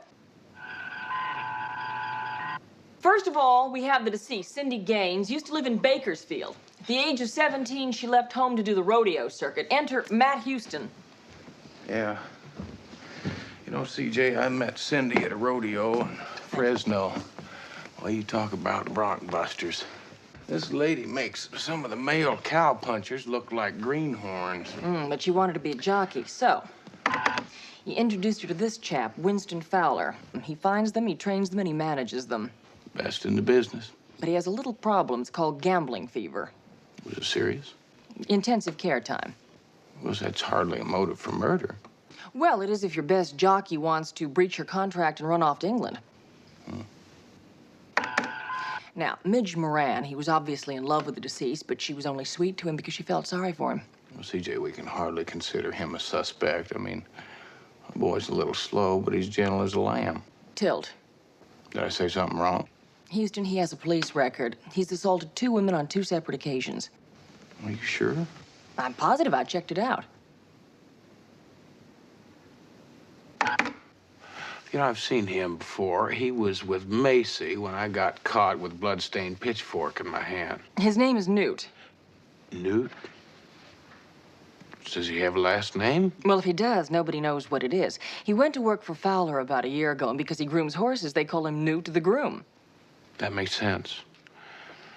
What's he got to do with Cindy's death? Well, apparently he has a penchant for young girls. As a matter of fact, the younger the better. Young as in Cindy Gaines young? Roger. As a matter of fact, word has it he tried to make a few passes at Cindy. Yeah, and she wasn't catching. Another Roger. Yeah, it's rejection, CJ. I tell you, some men don't deal with rejection well. Makes them violent. Maybe even violent enough to kill. I tell you what, you better keep scratching, see what you can come up with on this fella's last name and his background.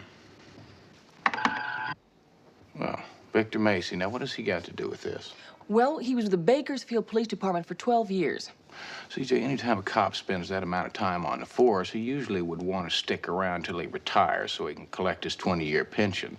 Find out why he left the force or why the force left him. That won't be necessary. I'm sorry, Mr. Houston. We tried.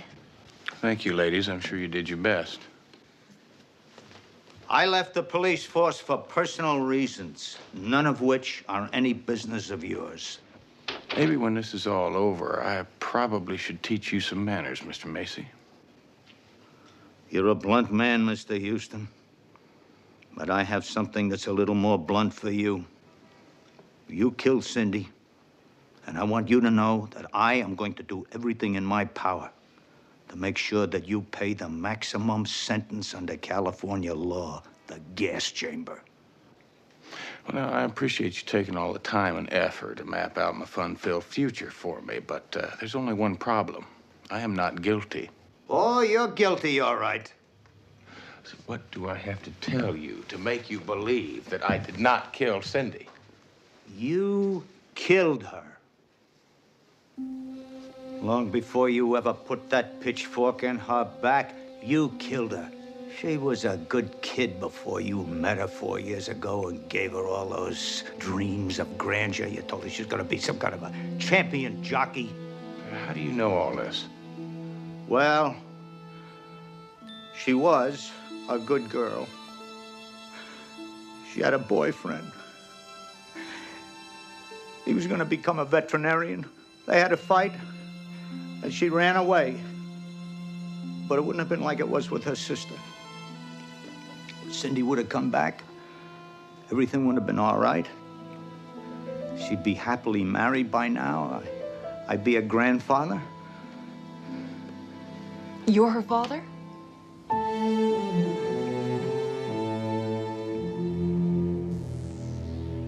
And you had to come along. You killed her, you and your fancy dreams, Mr. Houston. First time was 4 years ago.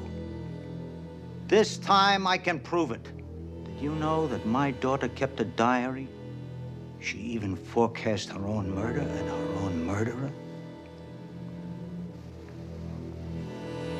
Would you like to make a bet as to who she named?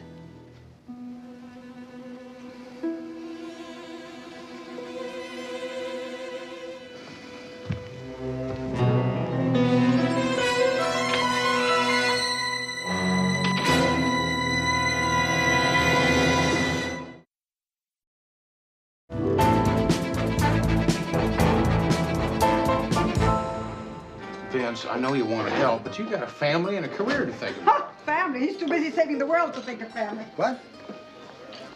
Houston, I got some hot info from Steno down at the precinct. She said that security guy, Macy, he turned over the dead girl's diary to Captain Kerrigan. Well, did he also tell Kerrigan that he just happens to be Cindy's father? Yeah, he said that diary's gonna send you to Never Never Land. Mom, what's the matter? What's the matter? See, what's the matter? You don't know and you don't care. Poveretta, poor woman, how she cried her eyes out for you when you were sick. What poor woman? Aunt Juliana, that's who, Poveretta. You really want to know? Oh, Aunt Juliana. What's the matter with Aunt Juliana? Nothing anymore. She's dead now. Oh, no, Aunt Juliana. Mama, I don't... No, come. You were always her favorite. Oh, mio Dio, the Poveretta, she's dead, and you can't even care enough to remember. Ah, disgraziato, t'ha voluto tanto bene, te la sei già scordata. Vince, I'm sorry to hear about your aunt. Thanks, Houston. What am I talking about? I don't even know who Aunt Juliana is. Listen, Vince, now, does Kerrigan know for sure that that's Cindy's diary? Not yet, but he's brought in some handwriting experts. The best. But the diary's not your only problem. That steno said that they found some items in Cindy's apartment. Men's items. Shirts, handkerchiefs, a belt buckle. So? So, they all have your monogram on them. Vince, that's impossible. I've never been in that girl's apartment before in my life. Now, the killer must have planted those things. Mama, please, talk to me. Good idea. If I talk to you enough, maybe you'll remember me when I'm dead.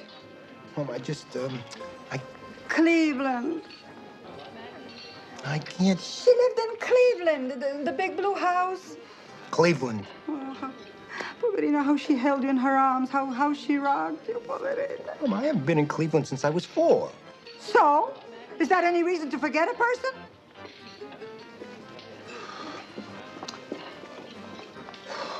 Look, the point is, Kerrigan is building a really strong case against you. I wouldn't be a bit surprised if he revoked your bail soon. I'm counting on it.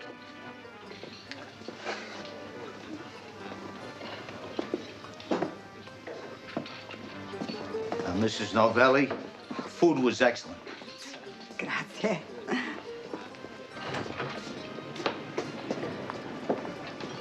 What's he doing here? I'm not sure, CJ. But I can guarantee it's got nothing to do with a sudden urge for pepperoni pizza. Listen, did you find out where Midge is?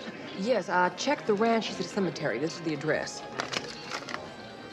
We got a call from Win Fowler. He wants us to meet him at his place at 3 o'clock. Yeah, we'll do it. Okay, bye. Bye. Thank you. Thank you. CJ, I'll meet you there as soon as I talk to Midge.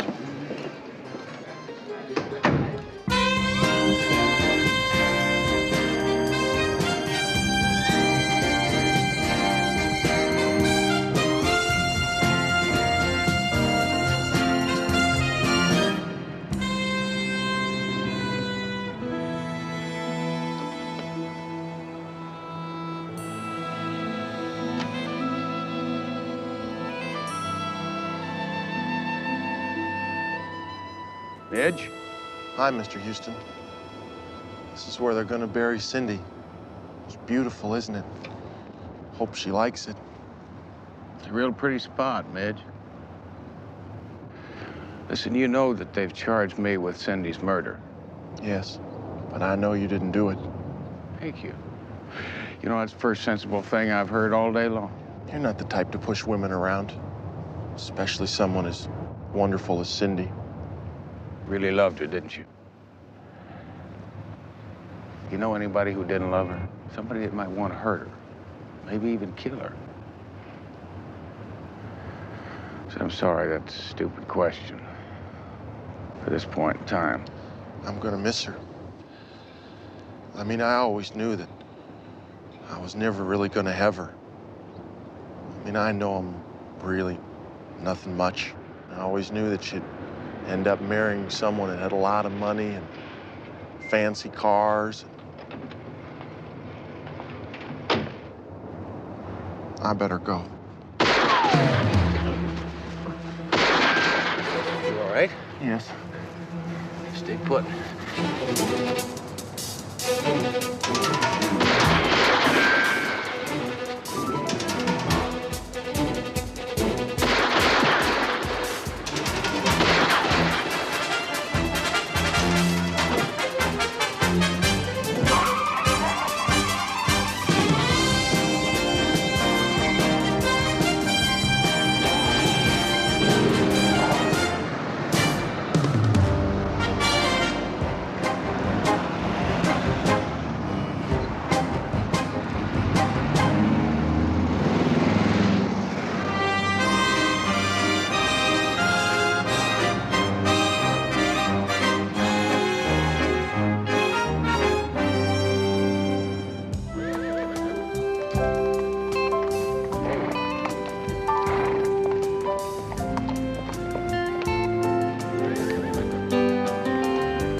was good timing. Come up with any goodies for me? Well, I do have a couple of goodies, depending on who you talk to last. Well, the last person I talked to was Captain Kerrigan. I really didn't talk to him. I just complained. See, somebody took a shot at either me or Midge and ran out of the cemetery. It's probably how they get their customers. Yeah, I tried that joke on Captain Kerrigan. He didn't think it was funny either. Well, now hold on to your stirrups. Remember Newt, the groom who discovered Cindy's body along with Macy? He doesn't exist. What do you mean, doesn't he? The man has to exist, CJ. Not according to the best computers in America. He doesn't have a social security, a driver's license, an ID number, nothing. Well, maybe you spelled his name wrong. How difficult could it be to spell John Jones? John, that's Newt's real name? Supposedly, but not if he doesn't exist. Why do I get the impression that we're playing a version of Who's On First here? CJ, let's just change the subject. Now, did you come up with anything helpful? Well, I found out that Cindy's sister is named Lori. Lori. You know, I'd almost forgotten about her until Macy mentioned her in the office the other day. Now, Lori is Cindy's twin sister. If I'm not mistaken, she left home just a year before Cindy did. Yeah, she's been working as a waitress in Bakersfield up until 2 weeks ago when she disappeared. Did she disappear mysteriously or normally? Well, I don't have any information on that, so it's still a mystery. Yeah, well, what else did you fail to discover? Why Win Fowler wanted us to meet him out here. Oh, yeah. Mr. Fowler will be here in a few minutes. Oh, by the way, I want to thank you for observing the security rules this time and phoning ahead. I try to be a law-abiding citizen. Except when it comes to murder. Did it ever occur to you that it just might possibly be somebody else that murdered your daughter? You're gonna pay the price, Houston. You will die. Whether the law does it to you or I do it.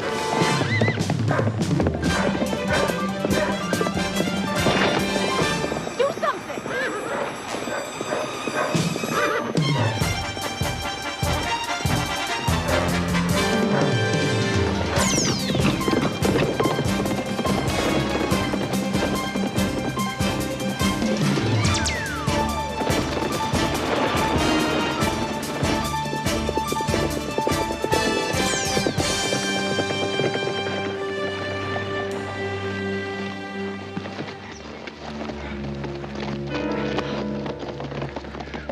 Some writing. Yeah, well, at least all those Annie Oakley movies paid off. You all right? Yeah, I'm great. Just great.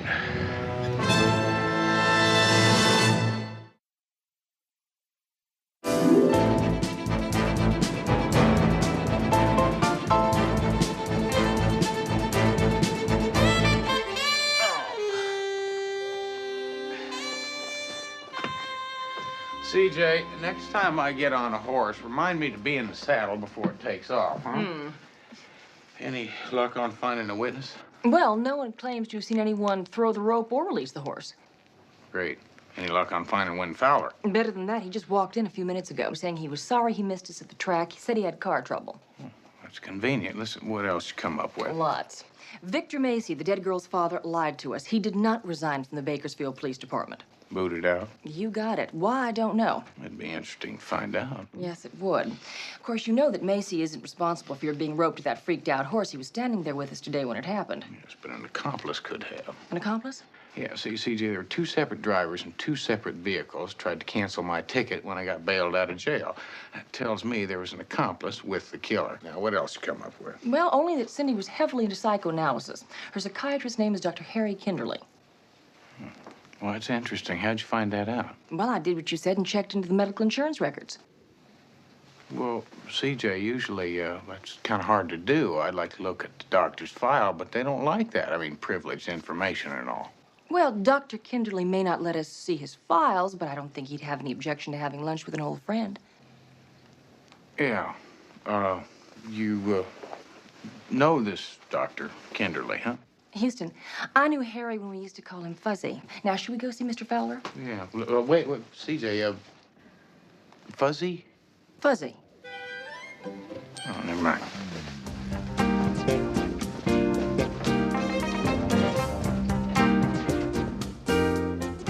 Oh, Houston, sorry about your mishap. If I'd been on time, well, I guess CJ told you I had car trouble. Yeah, she did, Win. Listen, what exactly is he want to talk to me about? I think I know who killed Cindy. I think it was Newton. Newt, your groom? Yeah, the same. When? Have you got any proof of this? What you lawyers would call hearsay. 2 or 3 days ago, I heard Cindy screaming at Newt. She said she was going to have him fired for stealing money from her. Wynn, it's a good try, but as a legal eagle, I can tell you right now that there's no judge in the world who's going to issue a warrant based on that kind of evidence. Well, nevertheless, maybe it's about time we had a little powwow with Newt. Wynn, this is a little tough for me, but I need to ask you some things, and I wondered if... That's all right, Houston. You go ahead, ask me anything you want. I like your attitude. Listen, now, Cindy was going to take off, go to England on you. Mm-hmm. Now, that gave you a pretty good motive for murder. No question about it. But me kill Cindy? Would I be so stupid as to call in the best investigator going, not to mention a longtime friend? Hmm? Excuse me. Hello. Houston, Vince. I'm afraid I've got some news you're not gonna like. You better meet me at Mama's. Vince, I'll be there in 5 minutes, all right? Yeah, I'll see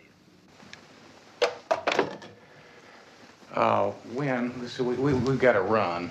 Thanks for coming by and giving me the information. Could you find your own way out? Oh, sure. When are we going to talk to Newt? Oh, the man that doesn't exist. Well, later. We'll just have to set up a non-existent meeting for a non-existent person. What? Yeah, you had to be there.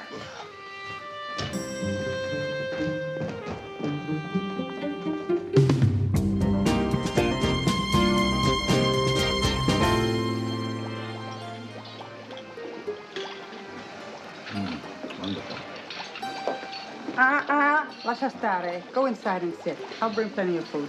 Thanks, Mama. Because when CJ and Houston get here, I'm gonna be too busy talking to eat. Sure. Never time to eat. Just talk, talk, talk. Oh, did you at least find time to send flowers to your Aunt Juliana's funeral? Yeah, I sent the flowers, Mama. Oh. So what kind of flowers did you send? I told the florist to pick something appropriate. You mean you didn't pick them out yourself? Ma come? Aunt Juliana is dead, and you don't even care enough to take a few minutes, 2 minuti in fin dei conti, to personally select the arrangement. Vergognati. Somebody died? Yeah, Vince's aunt. Cut down in her prime. Well, that's terrible. How old was she? 93. Lilies. I bet they chose lilies. Yeah, lilies. How did you know? Aunt Juliana hated lilies. They gave her hives. Mama, what's... Listen, just sit down now, please. Tell me what you got. Unemployment if Captain Kerrigan catches me consorting with the enemy, and I owe 2 free lunches to the steno down at the precinct. All right, first of all, the autopsy. Cindy died of multiple stab wounds, pitchfork. Oh, that's obvious, Vince. What else? Yeah, well, now comes the bad part. The handwriting experts. Don't tell me. Both of them proved that it was Cindy's handwriting in the diary. It gets worse. She said in her diary that you're going to kill her first and CJ second. How could you, Houston? I couldn't, CJ. Vince, what else? After all that, you want more? Well, Vince, I mean, obviously the girl has got a very vivid imagination. Now, those entries in the diary simply aren't true. Vincenzo, telephone. Excuse me.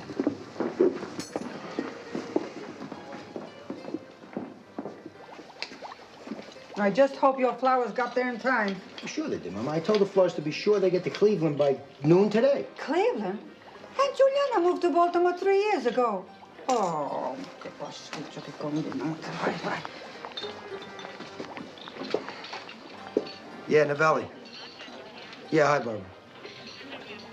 Yeah. Yeah, okay. I owe you 3 lunches.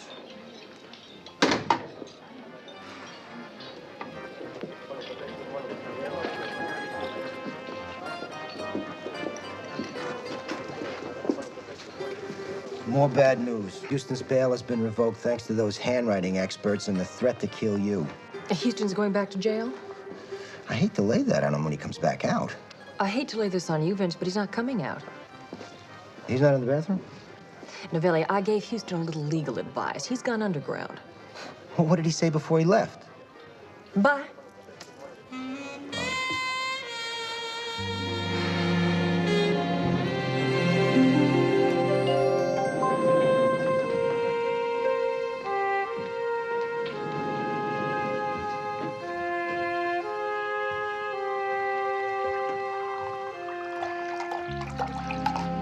Wondering if you'd come. As soon as CJ put on that Houston went underground routine. Well, I had to cover you, Vance. I mean, there was no telling if Kerrigan had one of his spies at Mama's. Listen, I just talked to an old friend from Bakersfield. Turns out that Macy is, in fact, Cindy and Lori's real father. Now, he got a divorce when the kids were real young, but he stayed close to them. He was very devoted. I think that's what eventually led to him getting booted off the police force. Because he loved his kids? Well, actually, say his ex-wife got remarried to a real creep. Macy found out this fellow was abusing the kids, the ones he loved so much. Macy killed him with his bare hands. Manslaughter. Automatic hard time. Yeah, 5 years, and when he got out, Cindy helped him get the security job with Fowler. Vince, I tell you, well, I just can't help but feel sorry for him. No wonder he hates so much. Houston, I gotta take you in.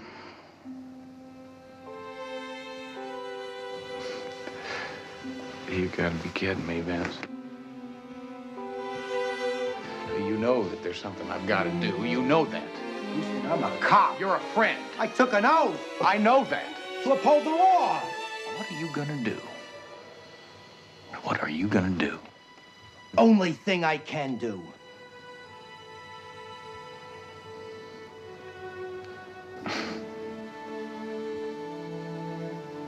Thank you. You're welcome. Now you're gonna tell me what you're gonna do? Now I'm gonna tell you what I'm gonna do, Vance. First, I've got to find out who killed Cindy.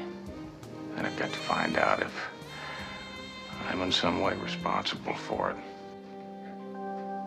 Make yourself at home, friend.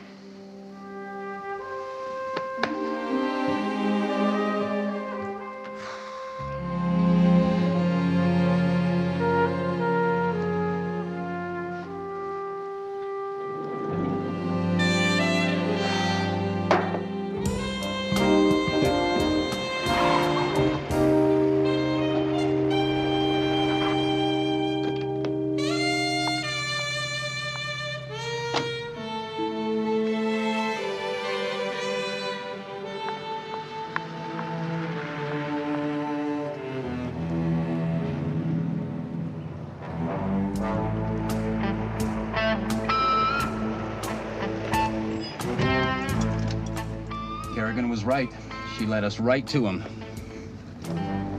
Dispatch, this is 1 Adam 22. Patch me through to Captain Kerrigan.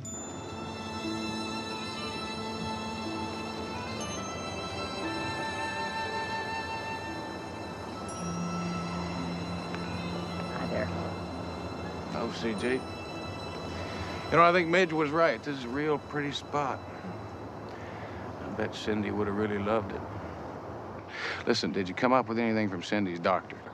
Well, I found out that Fuzzy loves to eat and he loves to talk. And he informed me that Cindy had a compulsive obsessive neuroses, form of schizophrenia.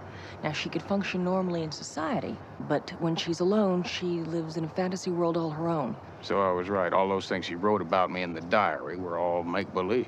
They were make-believe to us. To her, they were perfectly real. Well, those records are gonna get me off the hook, CJ. All I have to do now is find a real killer. You have a prime suspect? Yeah, Midge Moran. CJ, he said something to me out here yesterday that bothered me. He said, Houston, I know you didn't kill Cindy because you're not the type that pushes women around. He didn't say anything about a pitchfork. He said push. But Houston, Midge has a history of hitting women, twice, in fact. So I don't know how that translates to pitchfork. Well, it doesn't, CJ, and not directly. Now, I talked to Novelli on the phone. He told me what the coroner's report said. Now, Cindy definitely died of multiple stab wounds. That's pitchfork. But what they discovered was a small, fresh wound on the back of the head. Well, now I know where you're going. By the way, I found Cindy's sister. She's 80 miles away in Bakersfield. That's perfect, CJ. I've got something. I get the feeling you were followed here. How come? Watch this. Hold it, please!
Houston.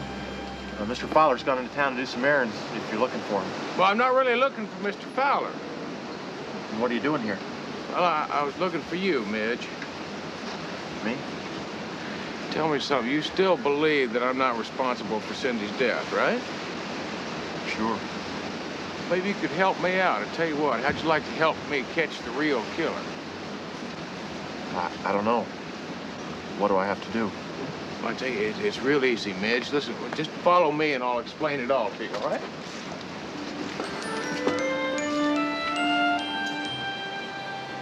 Now, trust me, Midge, all I need you to do is run over to that stall there. Now, you just hide there and wait. Now, when I call you, I want you to come running out, all right? Is that all I have to do? Well, I told you it was real simple. That's the stall where they found Cindy's, found her body. I haven't been in there since. Midge, you said you wanted to help me. Help Cindy.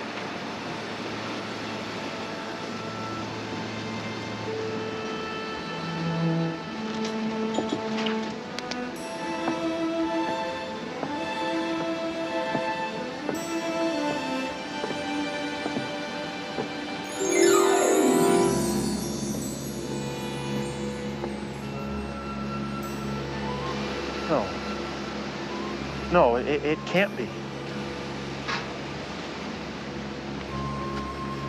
Hello, Midge. Cindy spoke to you, Midge. Aren't you going to say something? It's the girl you love. No, it can't be Cindy. Cindy's dead. You killed me. Or at least you thought you did. I know I did. I pushed you. You fell back. You hit your head on that iron piping. But I wasn't dead. Yes, you were. You were. Fowler even said so. Wait a minute, Fowler. What else did Fowler say? He said for me to get out of there. But he was going to fix it so it looked like somebody else killed her. So you ran away. And it was Fowler that came in and put the pitchfork in Cindy's back. Cindy, I didn't mean to hurt you. I just wanted you to take me to England with you so I could be near you.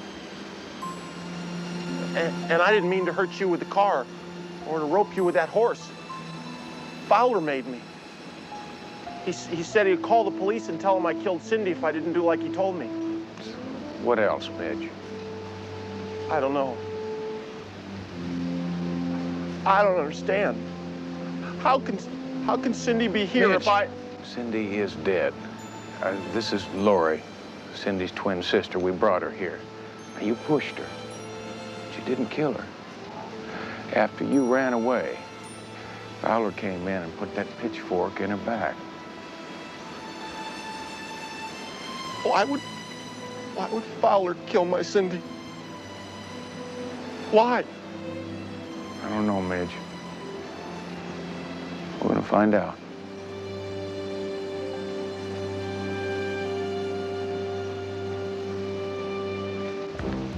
This is Mr. Fowler's house, but it's off limits to us employees. It was off limits. I got enough probable cause to go in without a warrant.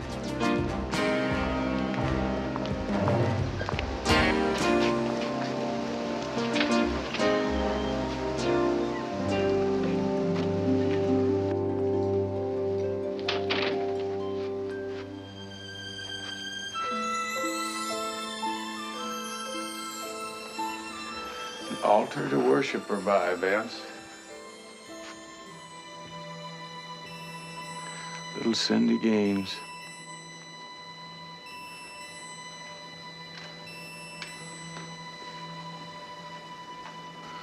Bakersfield, California. She had something that drove men crazy. So two guys loved her. Why did Fowler kill her? He wanted to frame me, Vance. He was in love with Cindy. He thought Cindy loved me. Now that I look back on it, she used to flaunt it in front of him all the time. How he must have hated me. You didn't know he loved her? I never even had a notion, CJ. Where is Midge?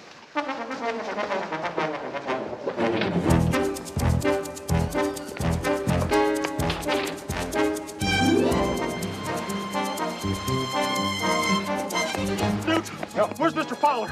I gotta see that man. What about Midgie? He killed my Cindy, and I'm gonna kill him. Hold up, Midge, would you? Now, you just stay out of this and let me handle Win Fowler. Sorry to disagree, Houston. Nobody's gonna handle Win Fowler. You killed my Cindy!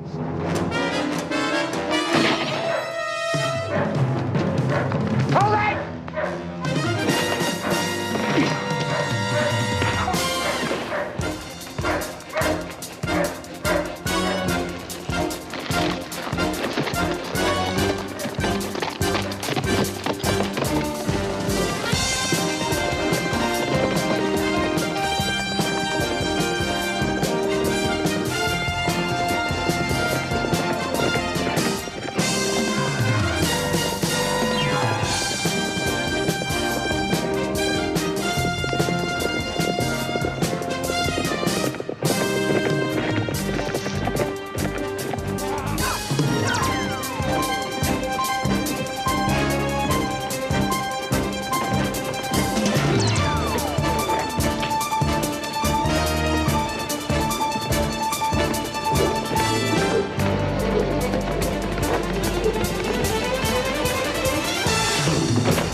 Nothing but a waste of human life, Win. If I was your friend, maybe I could have helped you. But you didn't even ask me. You have the right to remain silent, the right to an attorney. Anything you say can and will be used against you.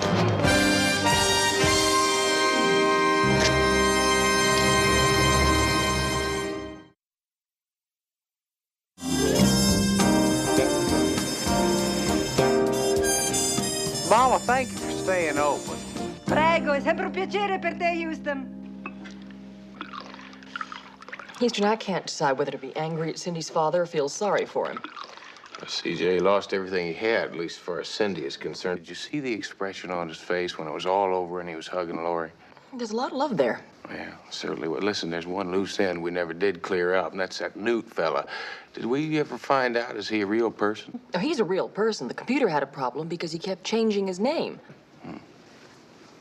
For criminal reasons? Alimony reasons. Newt has 5 former wives who are in hot pursuit at all times. Oh, remember me? Your mama, Rosa? Obviously, Mama's still mad at you, Novelli. Oh, well, thank you. Mama, listen, I want you to hear this. It came in the mail today. Dear Vincenzo, I want to thank you for the beautiful flowers you sent to my mother's funeral. They got them. Oh. Who's writing? Who's writing? Her son, Cousin Anthony. Ah, now he's a good boy. Yeah, the flowers were forwarded to us from Cleveland. And I must say we were most touched to receive them. See? See how they appreciate? It's comforting to know that Aunt Juliana was remembered even after so many years. How long has it been? 30 years more, and still you're so thoughtful. Thank you, your Cousin Anthony. P.S. Say thank you to your wonderful mother, Carmela. Carmela? My name's Rosa. Oh, the younger generation. Il nome di una zia non se lo ricordano. Ah, I ragazzi d'oggi. Yeah, it's quite you tell her that. Her name's on there, Mama Rosa. I know. Couldn't resist. That's cruel. It's funny, but it's cruel.